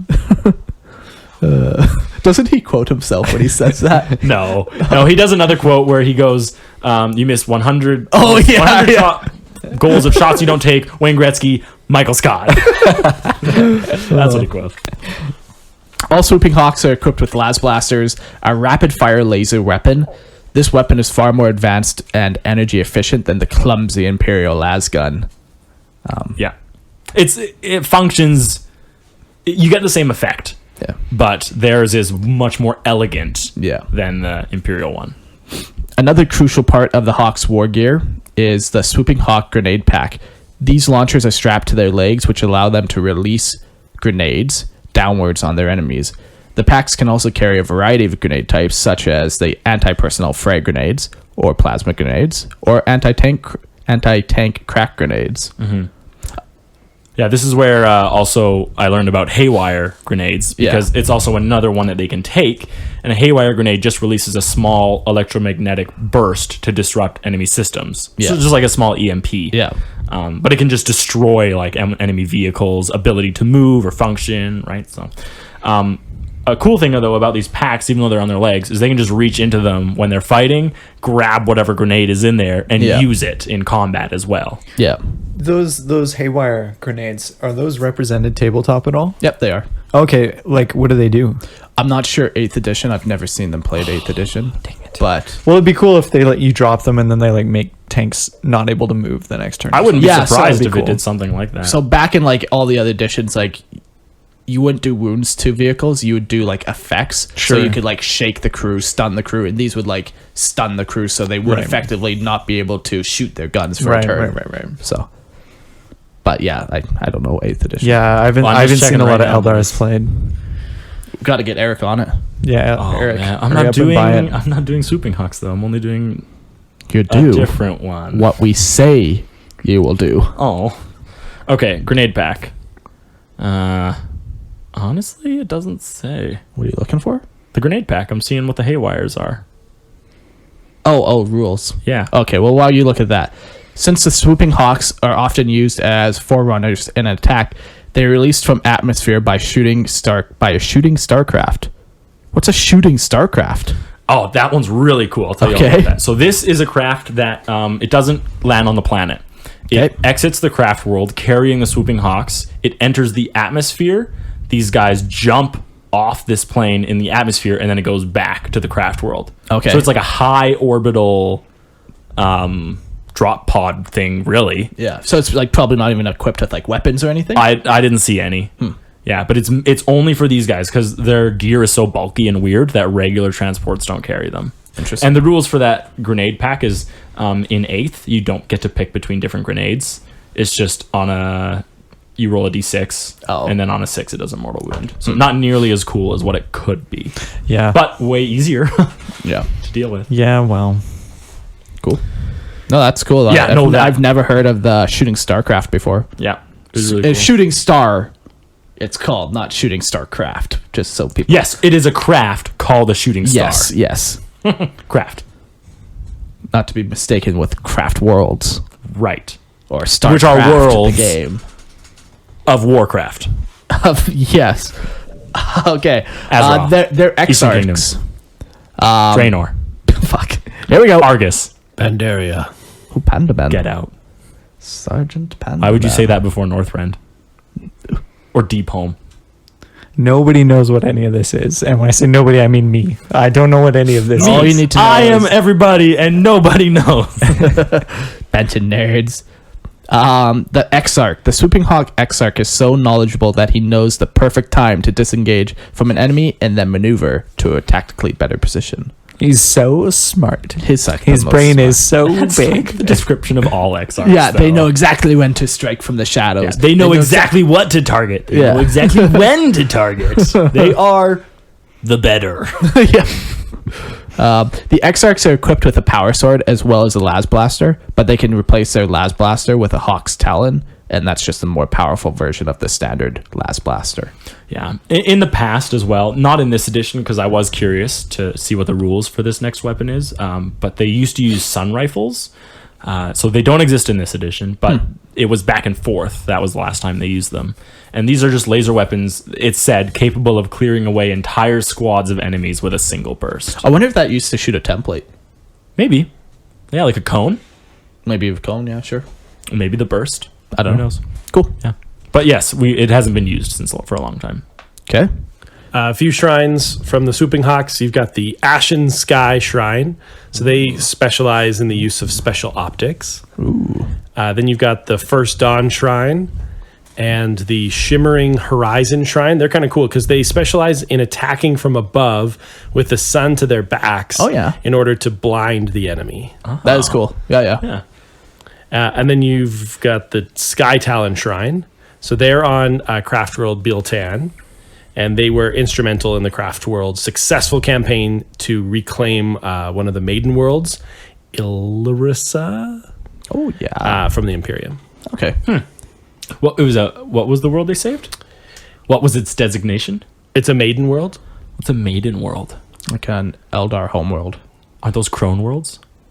No, that was like their original, like empire, like their original. Oh, and then like okay. maiden worlds. I thought were like the first seeded ones Yeah, that they yeah. need to protect. Like there's a whole bunch of parts of the Eldar that just like focus, like we talked last time about one of the aspects, and they one of their shrines just make sure they protect these maiden worlds that they have. Yeah. So are they Exodites on those planets then? Maybe they are. To be honest, I'm not fully sure. They probably are, because like they're not Craft World, Right. Eldar. Yeah. Exactly. So- That's what I'm thinking. Like what? Like why would an Eldari Yeah. still be on a planet? just because it's a nice place to be. It might be. Maybe it's just vacation. Yeah. While you look that up, we'll talk about warp spiders. These ones are pretty cool too. Their aspect. That's how they communicate. That's how they They communicate. chitter to each other. That's a spider sound. Yeah. The warp spiders represent the aspect of the aggressive defense. Just like the warp spiders that they protect in the Just like the warp spiders that protect the infinity circuits of the Craft World, they appear seemingly from nowhere to destroy their enemies. Yeah. There's warp spiders in the infinity circuit. Yeah. Yeah. We gone over that. I've never heard I that don't remember before. hearing No? about the warp No. spiders. Yeah. in the They're Infinity Circuit. little beings that just like protect the infinity circuit, and like anytime there's danger, just like how a spider senses like a vibration on its web, these things feel the threat to it, and they'll just materialize out of the infinity circuit and viciously attack the threat. Yeah, is that connected to the idea of if a Craft World is under attack? And we talked before about like the Infinity Circuit or like the whatever bone singing or a part like- of it. yeah. Like the Craft World works to protect itself. Yeah, like closes and- off hallways and Right. stuff. So is that connected to this idea of like a warp spider? Maybe. So they are not like, no one creates warp spiders. It's like a defense. It's an immune system. It's a defense mechanism of the infinity circuit. So yes, I do think it's part of like the gestalt will of the Craft World, and it needs to protect itself somehow. So it manifests these warp spiders to do it. Weird. But they are almost like exclusively seen in like Wraithbone stuff. Yeah. Because that's like what they're made of, I believe. Yeah, so they're not like actual like warp beings, like warp spiders. They're, No. Yeah, they're They're called warp spiders. cool. How many legs do they have? I don't know. But they also exist within the webway. Take a guess. I want to say they have 8 legs. They also exist in the webway. Mark. Ignored. Do they? Yeah. Oh, It's canon. They have 8 kind of legs. the same kind of. It is like an Eldar construct. Yeah. I mean, not really, but But is there Wraithbone in the webways? Yeah, I thought the webway was like made of constructed of it. both Yeah. bone. Am I wrong? You're not.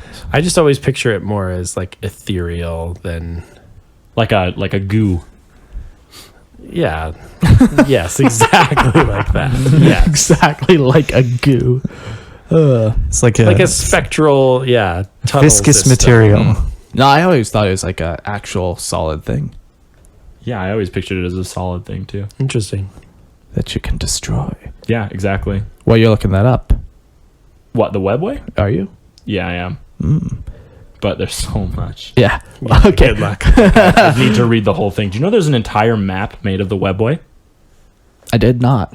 Yeah, it's in the Black Library of Chaos. Oh, I thought you meant like online. Like Oh. you were looking at one. I'm plotting my course right now.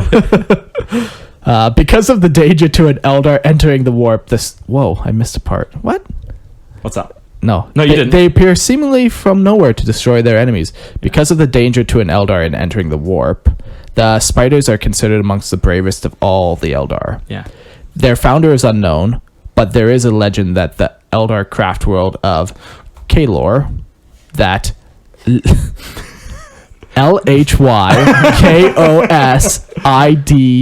LHYKOSIDAE That's right. might be the Phoenix Lord. Yeah. At the very least, Lycosidae?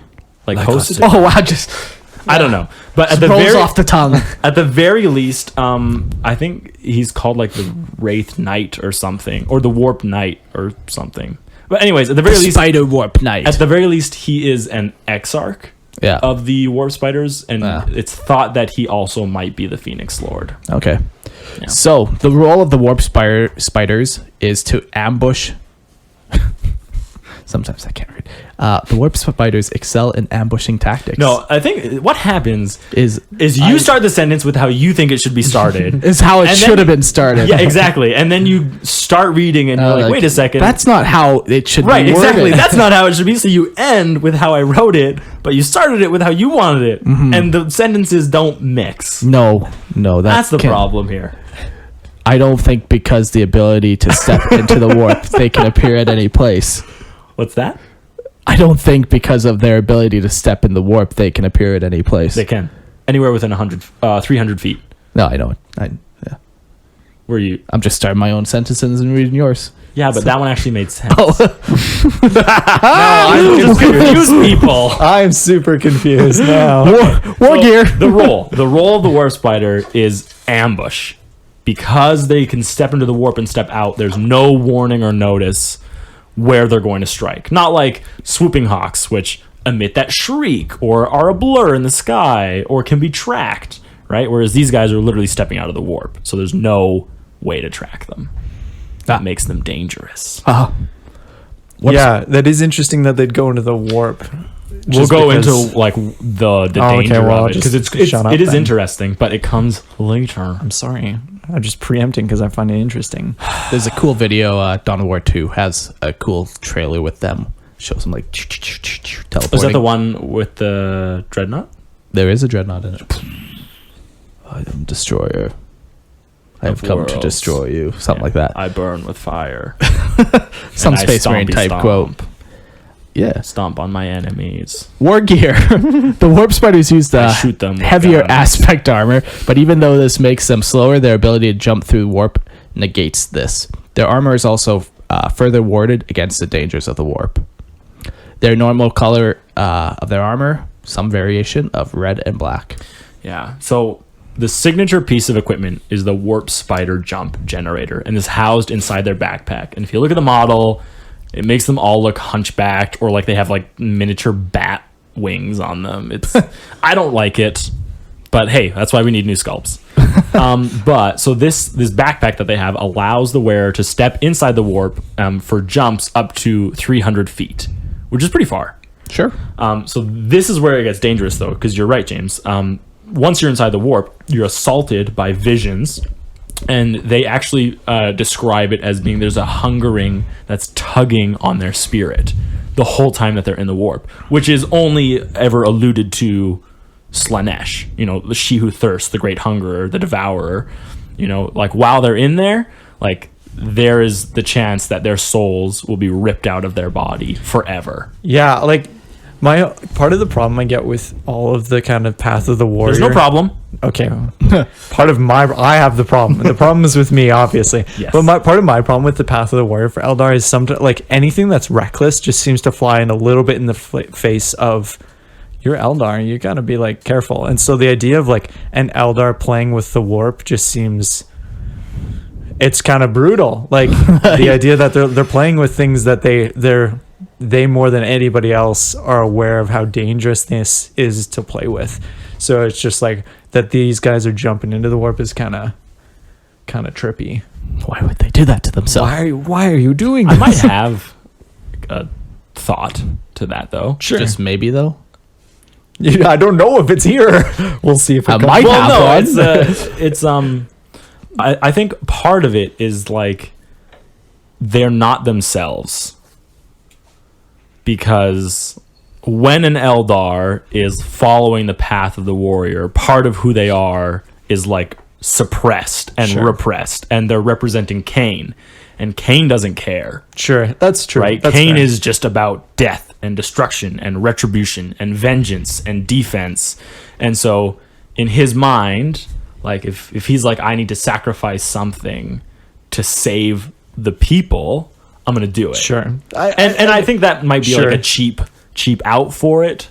But I think that is kind of what helps them get over the thing, is because they're kind of dead. Their senses are deadened Sure. when they're in battle. I just think that like the main characteristic of Eldar is the fact that they're kind of on the back foot.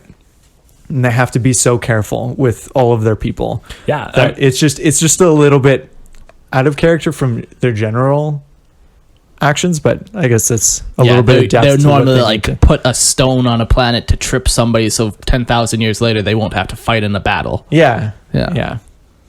well, it's one of the ways they do, and some craft rules Yeah. are better at that Yeah. than others, or Reading more this- focused reading on this, that. the Skeins of The Fate. Skeins of Fate, yeah. But Yeah. I also just think like, Sometimes you just gotta go and punch some faces. yeah, sometimes you need Or to shoot them destroy. with death spinners, perhaps. Ooh, yes. I don't know anything about them. No, Really? they're monofilament. Monofilament. It shoots monofilament silly string, and it's a magnetic containment field that spools the wire together and then discharges it as it rapidly expands, slicing through anything in its path. So these weapons are described as they have to like spin up. Yeah. So as like the gun is ejecting this monofilament thread, it's going out and it's all spooling in this like I picture like a ball that's like exit like out of the weapon. It slowly grows as the thread adds to it because there's just a magnetic containment field at the end of the weapon. And you see this, you might not see the ball because they're monofilament, but if you could, that ball would gradually get bigger and bigger as it spools and spins up. And that's the magnetic field. And then all of a sudden when that disperses, it flings the ball forward, and the ball then starts to expand into this net of monofilament wires. That sucks. That's awesome. Yeah. It's Well, it sucks really for you cool. if you get hit by it. No, that sucks. And then, it's like if you even try to, so you get hit by it, it might not kill you, but then you try to wiggle free, it like it tightens and like cuts into you, and you can't like brush it off you and stuff. It's not a good time. Trap. Oh, pain to clean up after the Real battle. pain. What's Yeah, worse, real that or all the shurikens? Oh, it's no good. It's a zero-sum game. Not very environmentally friendly there, Eldar. Well, no, they're biodegradable Oh, are they? after 3,000 years. Oh, yes. Which is a short time for Eldar. For an Eldar. Yeah, fair enough. So that's the only real piece of war gear that they use. The Exarchs, however, they got their own stuff. So the Warp Spider Exarch spends his time sharing the knowledge of death with his warriors. Oh, okay. Sure, it's a little dark. They're experts at surprise assaults. And get this, they know the best times to withdraw from combat or perform Only the another hit and best. run attack. Oh yes, I'm so wise. I know the best things. So much brain. An Exarch could add another Death Spinner to the one they're already carrying, or give them both up to carry a Spinneret rifle. Yeah, and the rifle, instead of creating a cloud of filaments, it releases a single strand which punches straight forward through its target. And then So that's more like the silly string one. yes, exactly. And then it recoils in a tight spiral. I think it turns into like a corkscrew, and like rips out whatever they're inside. Because these things are like they're molecularly thin. They are cutting you at a molecular level. So that means crazy. you don't feel it? You wouldn't feel it for a heartbeat, I think. Perfect. While holding his ranged weapon, an Exarch may choose to strap on power blades to their forearms, allowing them some combat utility while still being a deadly ranged combatant. So they got little... It looks so dumb, though. they're a little weird. They're little weird weapons. Yeah. But they got them. But it's cool. The other weapons are pretty cool. Yeah, and those power blades are literally just power weapons. Yeah. So they've got that disruption field. Yeah. Yeah. Warp Spider Shrines, you've got the Deathly Web Shrine. Yeah, there's going to be a lot of webs, I feel. Then you got the surprising Shade Gate Oh, Shrine. okay. Out of nowhere. Their warriors Coming out of will left field. often withdraw to hidden positions once entrapping their foes in monofilament wires in order to watch their futile struggle. That's terrible. That So doesn't. they just sound- trap them and then they just withdraw and watch from a just distance. lost. Yeah. From 300 That sounds feet a little away. Look at bit them less struggle. Eldar and a little more Drakar. Yeah, Uh-oh. really. There's a couple of these that are kind Yeah, of they're walking the Cain the is not a line. nice person. Then the last one is the Slicing Skeen Shrine. It's only one web. Well, Skeen is Type kind of name. like a web. They specialize in the art of ambush from multiple directions, not just a single direction. They really branch All right, out. Mark, we're both going to step into the warp right now, and you're going to come out 10 feet away from me on the other side of that guy. Yeah, you're the Exarch. You know exactly when to This is the hit perfect and when to run. opportunity. Okay, we have. There's still, I guess. Okay, There's one more there's cool one more one. big one, Yeah. and then we got a couple small ones. Shadow Specters. This is one of the coolest ones. I like this one the most personally, I think. Next to Howling Banshees. Shadow Specters. They're Shadows. they symbolize the aspect of the eternal warrior, the idea that death is no release from duty. This is embodied in the process that the Shadow Specters who die are then placed inside Wraithbone constructs, whose duty it is to guard the shrine. Yes, and these constructs have been guarding these shrines for millennia. Very cool. Yeah. So the Phoenix Lord of the Shadow Specters. There we go. Is Irilek. And this is kind of cool. Once thought lost, his armor was only recently found. And Irilith has been successfully resurrected at this point. So this is one of those examples of a Phoenix Lord's armor. So the body he was in died. Yeah. And then the armor just lay dormant on a planet for thousands of years. Until somebody came across Until it. they, Yeah. like, there was this, I don't want to get too far into it, but someone heard rumors of it. They took this massive Perhaps campaign. somebody was an Eldar? La la la la la. But there was a massive campaign to get this back because Phoenix Lords are just so important. Yeah. And eventually they got him and they were able to resurrect him. So Cool. success, Excelsior. We did it. Shadow. Their role is that of a highly mobile anti-tank hunter. Their long-range weaponry and versatile suits make them ideal for quick maneuvering and dealing long-range death. Shadow. Nope. Oh, damn it. I get it.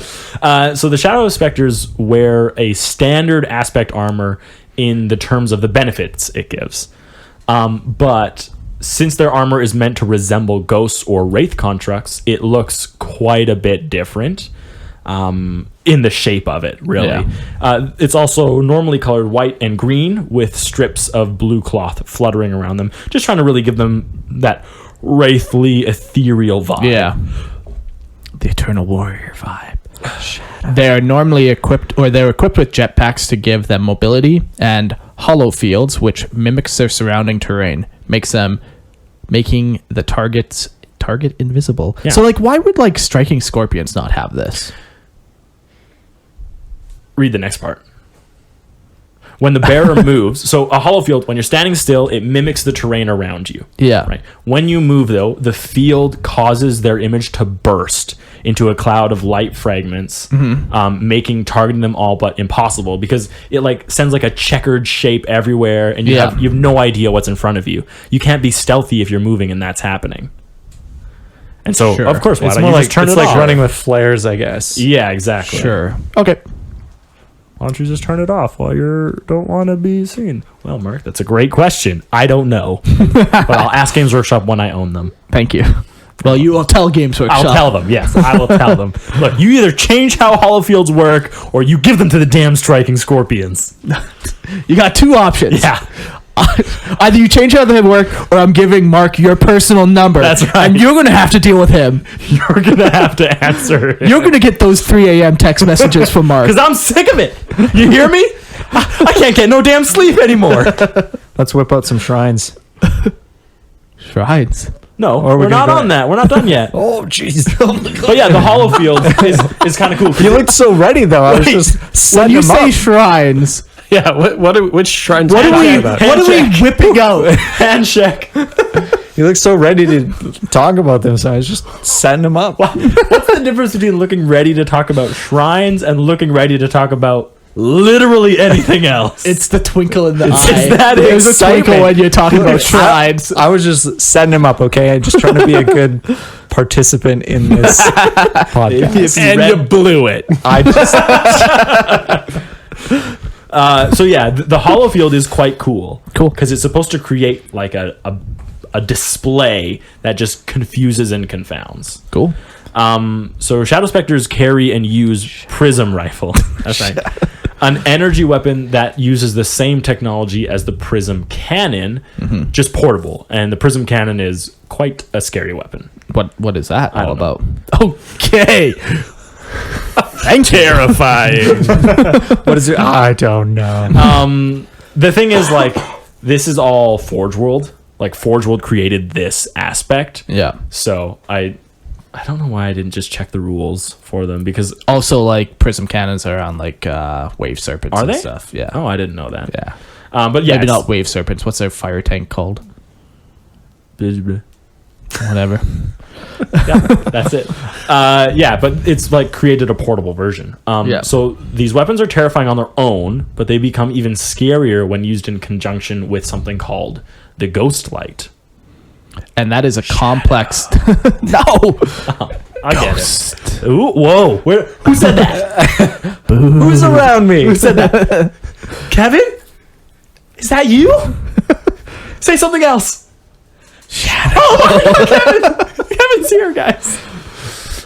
Yeah, Ghost Lights. Is a complex targeting matrix that allows all the shadow specters in a unit to combine their shots into a single beam of energy. This actually decreases the overall power, oddly enough. No, just continue reading. Than if they had fired independently, but the range of the energy blast is increased beyond what should be Yeah, possible. it's like if there were 8 of them and they all Yeah. fired independently, the power of that is 8, right? But if they all fire in the Ghost Light, it might be a 6 or a 7. No, sorry, it would be Yeah. yes, it would be. But the benefit is. But the benefit is it extends the range tremendously. And it creates a blast, as opposed to like. Yeah, I mean, whatever it hits is going to be blasted. Sorry, that might have been a semantic Because thing it's a on my single part. beam of energy. They're all combining into. Let our one powers beam. combine. So it's like the Death Star laser. Yes, exactly. So- exactly like that. And it just goes farther? Yeah, way farther though. But using this, like, it's said that if they can get like a couple shots off of this, like as the enemies are meeting, they've already taken out targets like before the enemies, the armies have even clashed, because they can just go beyond what anyone else can do. It would be interesting to see how it's represented on tabletop. I don't know, an 8th. yeah, I didn't Interesting. bother taking a look. Yeah, it might not even be an 8th. They are. The Ghost Lights are. Yeah. Oh, okay. Yeah, it would be interesting to see how that's actually represented. Which I'll do after this, obviously. The Shadow Spectre Exarch is a master of the of Ghost Light. Ghost. And and the Specters are more effective if he is there to guide it. Or she, Eric. Sure, Zur. If Zur is there to guide it. Good man. And the Exarch knows the perfect time Obviously. to use And the perfect Ghost Light. place. And the perfect way. And the perfect who. Perfect what? The perfect they. The Exarch I do has prefer access thank you, to they. other weapons than the Prism Rifle, such as the Prism Blaster, which is a more powerful version of the Prism Rifle. I love how they do that. It's like, we got 2. One's more powerful. But we only give that to the We only give special that to guys. one. That's Yeah. that's And all only the if they Exarchs, want yeah. it. It's a No. sacred weapon. Are they just running short on these They might. weapons? Yeah. They're just too unwieldy for the regular grunts to use? I could understand that, but like the Exarch, like why would an Exarch ever use a Prism Rifle when he can use a Prism Blaster? He likes the challenge. Okay. No, it costs more points. Fair enough. Or the shrine might not have one. Sure. Because these are sacred It could have been weapons, right? lost, yeah. Could have been They're destroyed. rare. Like obviously it's harder to make and yeah. They also use a haywire launcher that it's a weapon a weapon that fires rockets similar to haywire grenades, dealing significant electromagnetic damage. Bzzzt, bzzzt. Say your line. No, not that line. The other one. The other Pew one. pew. No. No, the other one. I have so many lines. This is your chance. Peter, look excited. Useless. He's useless. Let's whip out the shrines. We got there. All right. Shadow Specters, because they are like a... You're supposed to tell him, Peter, tell us about some shrines. I said whip out the shrines. Yeah, at the end, We're doing it now. we're doing it live. So because Shadow Specters are like a recently rediscovered aspect, they don't actually have any shrines to talk about. There's none that are listed because they're still kind of new. Yeah, 'cause they're just getting a They're resurgence. reestablishing Yeah. themselves in the Eldar. So there's no shrines to even whip out. This feels like a sham. I was betrayed. It might be that 3-inch shrine. I mean, Yeah, maybe. that's all I More got. 3-inch shrines. So inappropriate, these jokes that we're making, okay? This is a family-friendly podcast. Not even close. Micro penis is an affliction that It's 1 in 4 men. That's right. 1 in 4. Okay. So somebody at this table. Someone at this three, table has it, four. and I really think if they did, we would really be hurting their feelings right now by talking about this. So I think we should just stop. Crimson Hunters. Oh, was there more shrines, perhaps? There aren't any shrines. Then Crimson Hunters. Yes, Crimson Hunters. Their aspect. So these Eldar attempt to master and replicate Kane's airborne pursuit Oh yeah, these are a joke. and superiority. Yeah, so now we've reached the joke ones. Yeah. Like, These are the dumb ones. Kane's airborne pursuit. Kane was like he wasn't airborne. He jumps. He like You just always Capable had of this leaping tall desire. trees. Yeah. He always had the desire to fly like a bird, and that's why he's so angry. You never got to fly. The Crimson Hunters are an extremely rare aspect, although because only the most childish of minds can right, exactly. fully understand This the desire. airborne desire. Yeah.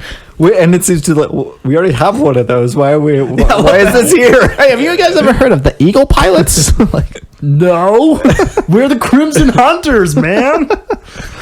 So although they are rare, there's recently been way more planted on craft worlds than previously. So they're growing as an aspect. perfect way for Games They're Workshop growing. to sell more models. That's right. Yeah, Or they could just build new sculpts.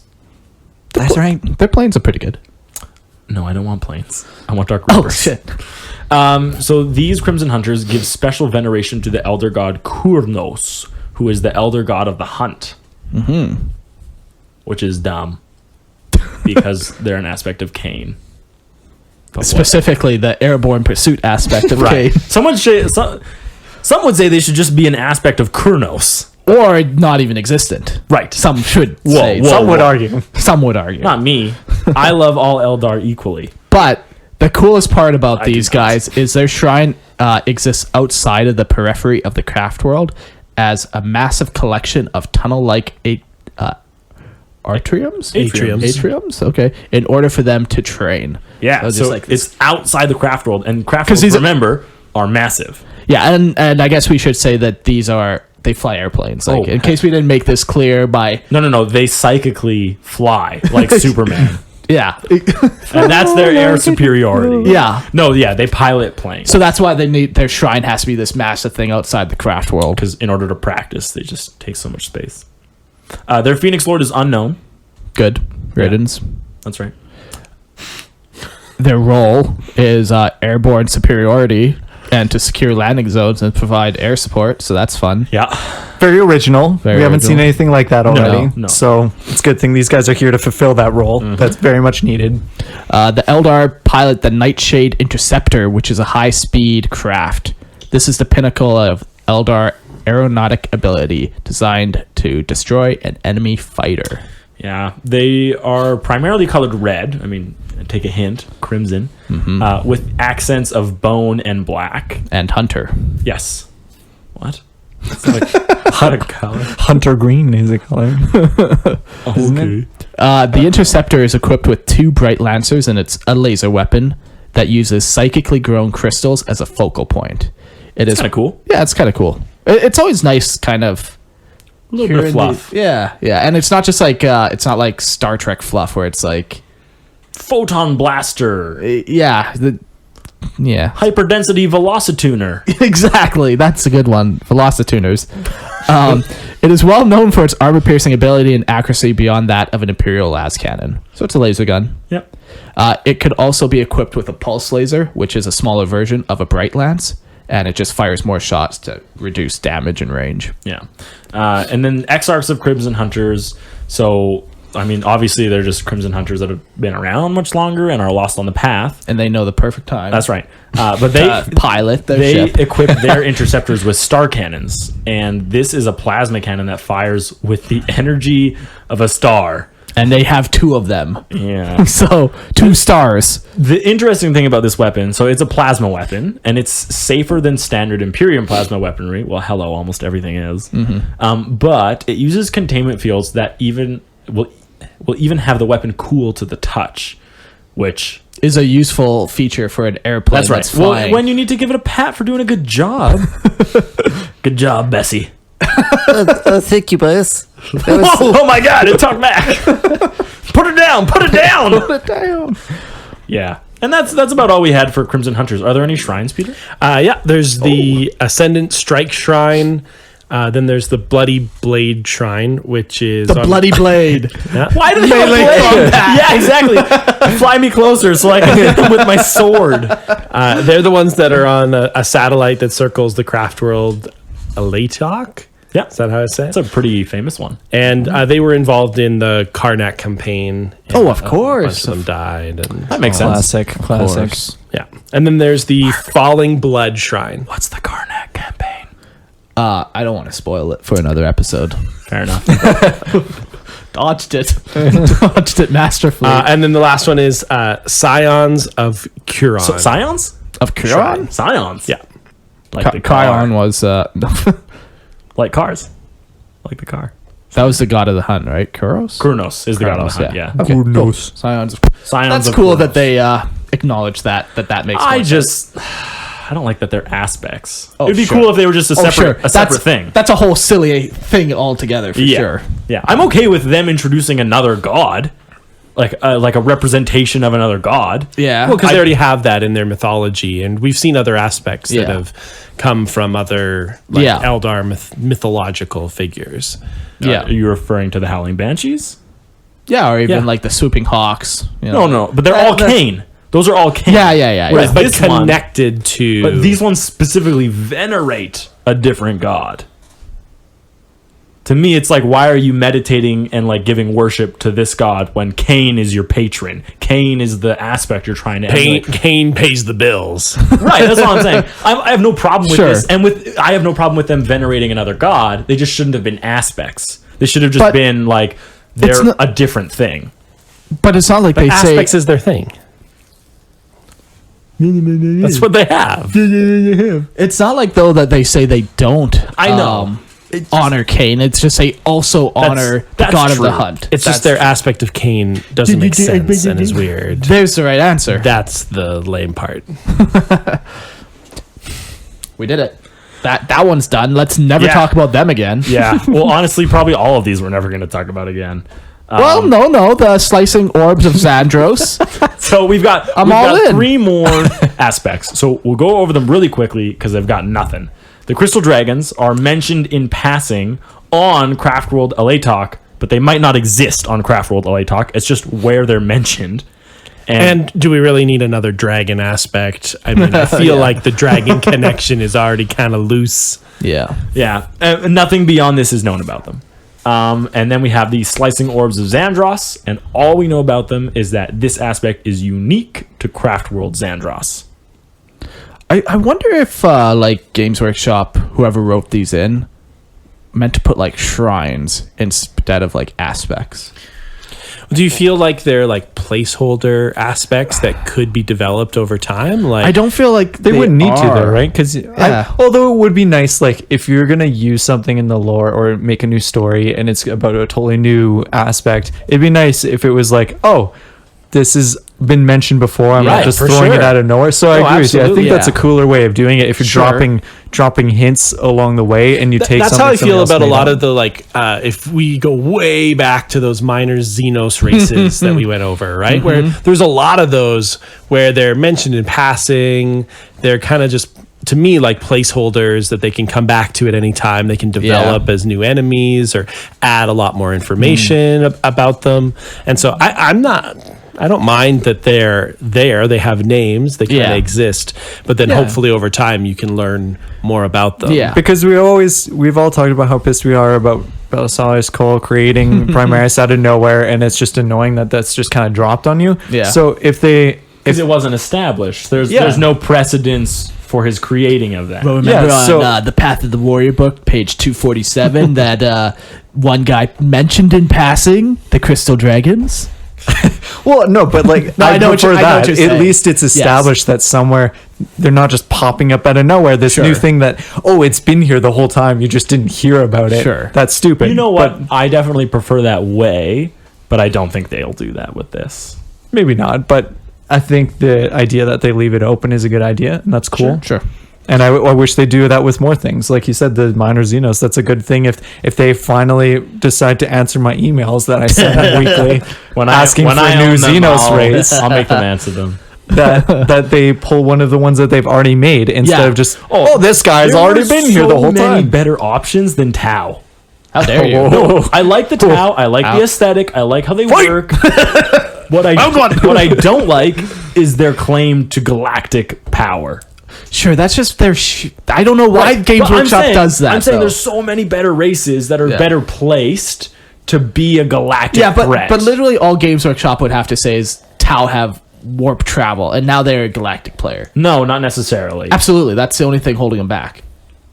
Well, that and their small lifespan And, That doesn't and matter. small numbers too. and very But small when you have numbers. alien auxiliaries, numbers don't matter. Sure, but if When every The, time the you enter- modeling of that starts to get wild, I would, then they won't do if it. you Oh, want to, sure, if you want to do absolutely, that, but- I would rather see way more auxiliaries than Tau because it would make more sense that you Oh, have sure, a small sure. outpost of Tau and then the entire army on the planet is made up of yeah, native no, species. No, all I'm So saying that- is they were somehow intentionally written and are still being written as to like be an purposely underdog. small.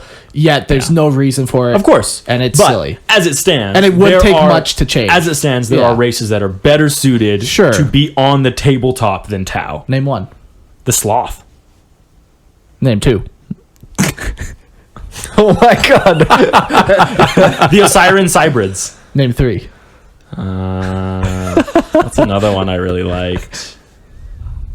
What was that one that had the I'm not telling. the railways between planets? Oh, I know what they are, but I'm not telling you. Oh, there was. Screw you! I'm going home. I took the. I don't know if you guys took the community survey. I did. But I didn't. My thing was at the end. Please introduce a new Xenos race or new faction that's not Imperium, please. Yeah. Wouldn't that be a dream? Wouldn't eh? that be nice? That's Or even just a new model that's not Imperium would be nice. Yeah, Like- it'd be nice No, to get doesn't even something have to other be- than or a even just a Primaris new lieutenant. Yes, I was gonna say, just drop a non-Primaris lieutenant. Oh my and I'll be god, new happy. intercessor kit? What? I was expecting this for 10 years. It's actually a 10-man lieutenant squad. Got you. Got you again. Let's talk about the last aspect here. Then we're pretty much done, Yes. and we got a little more topic. But Very last one. the Ebon Talons, there is no There's no information. So there we go. That's the last one we had. Classic. That's all we had for aspects. So that's a lot of aspects that we went through. Yeah. So let's talk about which one your favorite is. We'll go with you, Eric, first. Okay. I think for me, it's going to be Dark Reapers. Sure.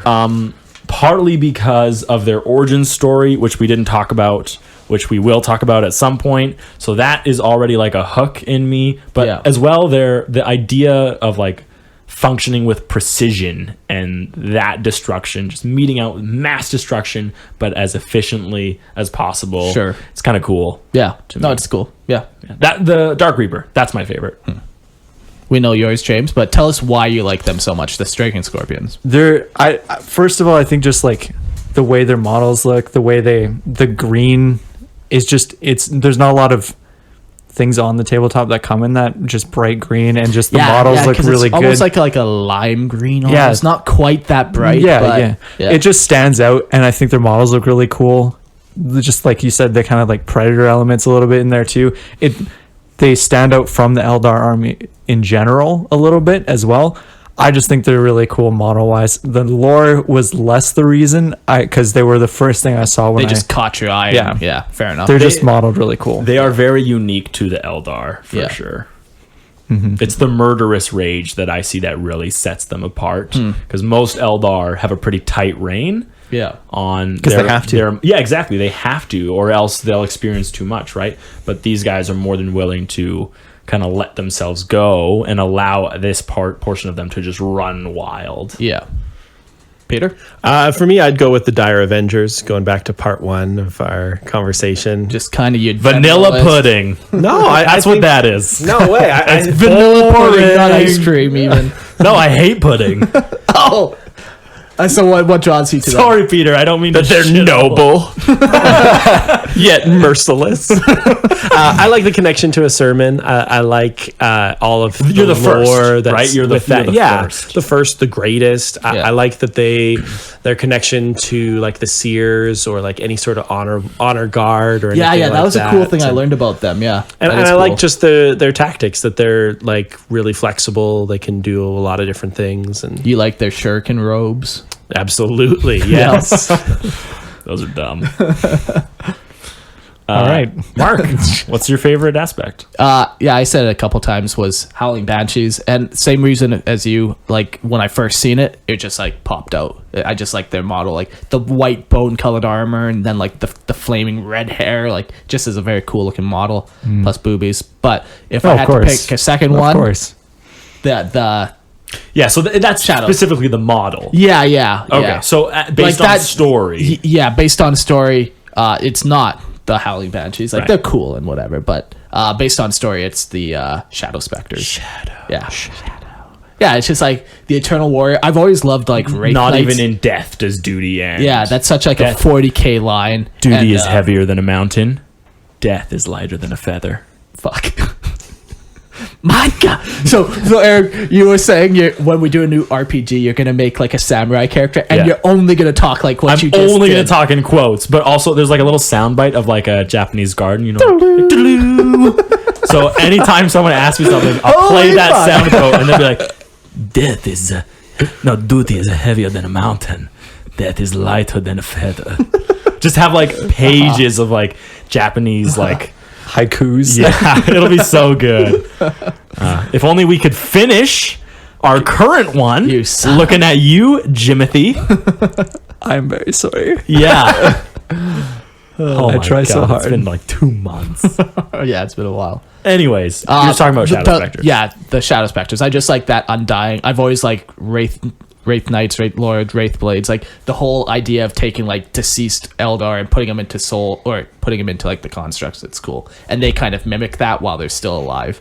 It's kind of I kind of like it. It's to them, it's almost the idea of like, even when we die, we're going to be doing the same thing. Yeah, like So every it's one like of these we're guys. already dead technically. Yeah, like every one of these guys, they're guaranteed going into a Wraith Blade, a Wraith Knight. Like, exactly. It's kind of the idea that like I'm devoting my life to this. Yeah. And beyond that, I'm devoting my death to this as well. It almost which is even crazy to think about. Yeah, it because almost it's eternal. Yeah, it almost seems to like all of them are lost on this path, Hmm. like because they're that committed to like we're already dead. Like not that they actually are, but it seems that way It feels like that's the commitment you need to make in order to actually without actually represent yeah. this aspect. Interesting. So- Yeah, I never really thought about it that way. So yeah, I kind of like them. So, Cool. so the other question I had was we kind of talked a little bit about it last episode about how you would make your own aspect and if that's possible and what would you do. Do any of you guys have like if you could come up with your own aspect to represent, like what would be their fighting style or what would be kind of their flavor?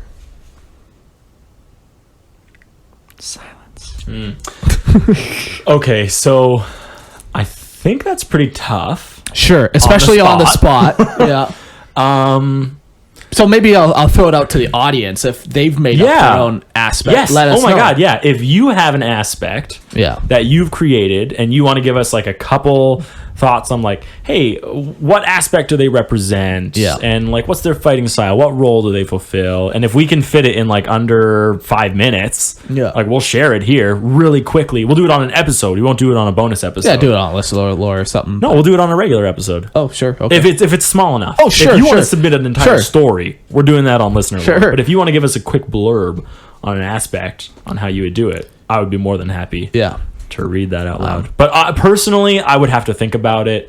I don't know. I have a very particular idea of what Cain is. Sure. And how he should be represented, which I know is not how everyone feels it is. So I'd probably have to put a little more thought into it for me.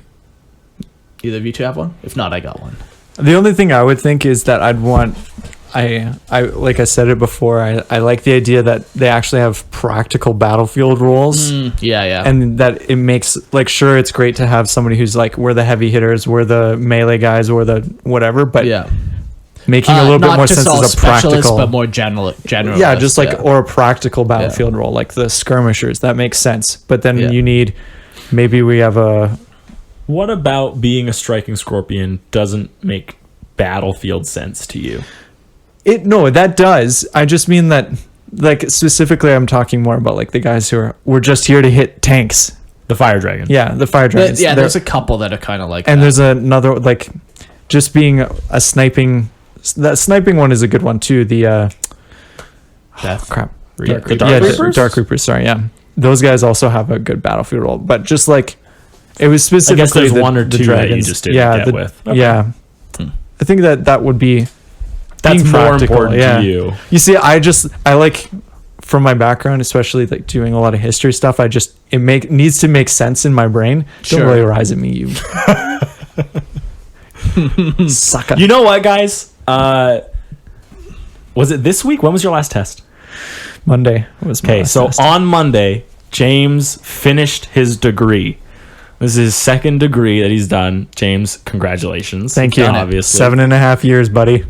That's awesome. That's 2 degrees now. that would have been a lot I will of never go Warhammer. back. And you're never going back. You don't need to anymore. Nope. So congratulations. Thank you. But your first degree was in history. Yeah. And that's why he's such a nerd and a loser. Christian, every time I see him, he's like, we got to do that bonus episode, that history one. Yeah. So one day we'll have to do that. Yeah, except you're probably free all the time. And you're free all the time. And I'm free all the time. Wait, could you possibly mean Christian Christian is the problem? My God. That man is anything but the worst, isn't he? That's what I thought. Anything but the worst. Yeah. It'll be a fun that'll be thing cool. because I don't know nearly as much. I've never cared. I've made up a lot of history, but Yeah. I don't think that counts. Not as much. No, I think Christian has a different idea of how he'd go about it than I do too. So it'd be kind of cool to get a couple different perspectives on it. Well, he doesn't have a history degree, so don't worry about he just it. makes up crap. Exactly. He watches YouTube videos. That's right. Peter, if you could make one up. Do you have We one? gave you all this time. I know. to I've think been of racking one. my brain trying to think of. I mean, when you're looking at like from an army list kind of standpoint, it's hard to necessarily say that. Sure. There's something that I see that isn't already As somebody who has available. vast Yeah, exactly. knowledge of tabletop Yeah. experience. Yeah. Yeah. No, I hear you. Yeah. The one aspect I would like to see is like a psychotic killer where it's like very calculated and like calm. Like a serial killer? Yeah. Like And like Lone Wolf style? Are they like It doesn't- characters? no, there's like an aspect. Like they could be No. I mean, like, but do they function in units? Yeah. Sure. They could function independently. I haven't really thought. I'm just more. Well, think of like how a solitaire functions independently, or a death jester. Yeah. Like it could be that. I'm thinking more just like the aspect of like the calculated psychotic killer where it's like very much like every move is calculated. I know Sure. they kind of do that. Every aspect kind of does that already. But these guys are like very emotionless, very like mechanical would be another Sure. good word for it. Soulless almost. Soulless, yeah. Sure. You could almost take that even further though, and do the opposite. Right. like a true psychotic mess. And that would be another good one. Yeah. But Kane- that's kind of what that's happened kinda with the stepping striking into the scorpion. Yeah. So, but I also kind of see your guys as a little bit striking scorpion as well. It's the methodical, the patient. Well, not more patient, I but guess more that's precise. It's got an element Yeah. of half of the scorpions either way. 6 of one and half dozen of another. but yeah, Okay. that's kind That of could be kind of cool. And you think they function as like an assassin? Oh, they could. Because that's sure. as soon as you said like a cold methodical killer. Yeah. I'm picturing like Imperial assassins as Eldar. Yeah, that could be cool. And that's why I'm wondering, are they, there's just like one of them. Yeah. And think about it. If you're in Yeah. a shrine, who wants to hang out with another assassin? Especially one that has like no people skills. Exactly. Like very much all he knows is just how to dismember. How to kill. Yeah. Yeah. That could be very interesting. It's like Yeah. a shrine that they inhabit only. Yeah. And they're the Exarch and the aspect. Or there's like just one other one with them, because you have to rule of always two. You always have to be able to pass that down to the next one. You like that, hey Peter? The rule of 2. And you have to kill your master and then become the Exarch, and then you have to my take an God. apprentice. Oh my god, that And then you would build a giant space station that blows. you don't shit need up. to do that. But you could because and you it's a could do it craft like world. you could Craft even world. do it like 3 times, and it keeps getting you blown needed up, to. and then they keep remaking a bigger one. I like this. The next time will just be a solar system sized death system. The death system. That's just And then once that's done, it's got to be galaxy has sized. to be. It has There's to be. nothing else. And then the whole universe is just one giant universe killer, but there's nothing else. There's nothing other to than, kill. Yeah, it's just We kill ourselves. God. We finally won. rebels are just running down hallways in Yeah, this exactly. universe sized place. But wait, if we blow it up, We die. Oh no. No, honestly, like having like a single apprentice and a master totally would make sense for this. Like their skills that they've honed this entire thing, their philosophy, their meditation, they're passing on to one person. Yeah. 'Cause you can't handle anyone else. And then And what- it takes a very special person to be the apprentice. And then what your final test is killing To kill your And master. then once you've done that, okay, because now that's I'm your good enough. psychotic, it proves your skill. Yeah, yeah. But then because he doesn't really die, he joins you in the Exarch armor, right? Oh And my then God. you gain his any other things that he might have had and Yeah. their psychic and these energy. shrines don't last very long, because after like you have like 10 of these psychotic people in one shrine, it's like you have to shut her down because it's just too much crazy in one spot. But That's an interesting, that's kind of what I think. Like it could obviously be fleshed out a lot. of but- course. Yeah, but it's a cool bones thing. So Yeah. what aspect of Kang do they represent? If you had to put it in like 2 words. Like murderous shadow. Murder. It's got to be some sort of like murder animal, because there's a lot of like Yeah. animal stuff going on. We got scorpions and dragons. Yeah, like there has to be and like a cat. Like cats are spiders one of the and- animals that are like known to like toy with their Panther. prey. What? Murder panther. The murder. There we go. We did it. No, We did it. no. I'm not saying a name. I'm not saying what name they are. Or like what aspect. Yeah, like, like- Dire Avengers are like merciless. Yeah, yeah. So like, what are these guys? Yeah, I Is, can't, I'm like- not good with words. Like is the methodical problem. is Like, kind of what's coming up. yeah, like methodical. That's come up murderers. quite a couple times. Like I just see it like that, like Soulless has come up. Airborne superiority. monomolecular. Yeah. Oh yeah, Interesting. that's all. Cool. Could flesh that out. Yeah. I'm not going to. No. But we could. But we could do a lot of things. We could do a lot of things. Cool. Well, we did it. Cool. Good job, team. Yeah. Eldar Part 2. Anything else we want to add, I think I'm good. Jimothy? I want Yeah. to shout out to all the single ladies. Wait, you're married. They don't know that. Well, now they do. Thanks, Eric. There goes his true shot at love. His one true shot. Thank you, Peter, for joining us. Always a pleasure. Always a pleasure. That's To what, you. That's what I said. Yeah. To you. For you. Thank you. Thank you. It's more uncomfortable if you're actually here, just so you know. It's weird. It's The weirder best in real was, life. last episode, there was like super awkward vibes for some reason. In like the first 10 minutes. Yeah, and it was so funny was because like weird, man. in the room it was like so awkward. So Mark, after we were done recording, Mark's like, "Hey, like we should listen to that and see what parts to cut." And I was like, "It was so weird, wasn't it? It was so weird." And Mark's like, "I know. What was the deal with that? So like we never cut anything. No. And that time it was like so weird that I'm like we should cut something. And we never cut. no. So then I listened we- to it. we I'm never like, oh, cut that's any just of our episodes. standard Lorehammer jibber jabber. Actually, Yeah, we're just being morons." it was weird. Did you find it weird, Peter? Yeah, it was a little awkward at Right? first. It was just Apparently- a little uncomfortable. Everybody just kind of getting that into the Frankie flow vibe of things. maybe? Must have been Frank. Well, I think It had because to have Frankie been. hadn't been on since like the second episode you guys did. Yeah, So, I mean, he was a that's little nervous long- Nelly. Well, that was the one thing he said. He's like, "Oh man, like I can feel my hands getting all sweaty." Something like that. Like he knew. We all felt the awkwardness. Holy shit! But it was good. It was good. Yeah, it came out like you couldn't even tell that we were all Perfect. A bunch of idiot. Our feet are just there like idiots. That's a Brant line for you. He's we're sitting on the couch, and he's like, "Man, don't you just hate it when you're sitting here with a girl and your feet are just like idiots?" It's like, what the hell? So the next day he builds a coffee table so I can put his feet on it. Classic brand. Oh man, that man. Anyways, thanks for joining us on Lorehammer, guys. It was fun. Yeah. It was a good. This was a good episode. We had some good stuff. So, and I guess we'll see you in 2 weeks. Yeah. Have a good one. Peace. You're not gonna say goodbye, Peter? I have nothing else to say. No, He you wasn't just say welcomed. He goodbye. wasn't goodbye. Say goodbye. See you later. It's like pulling teeth with these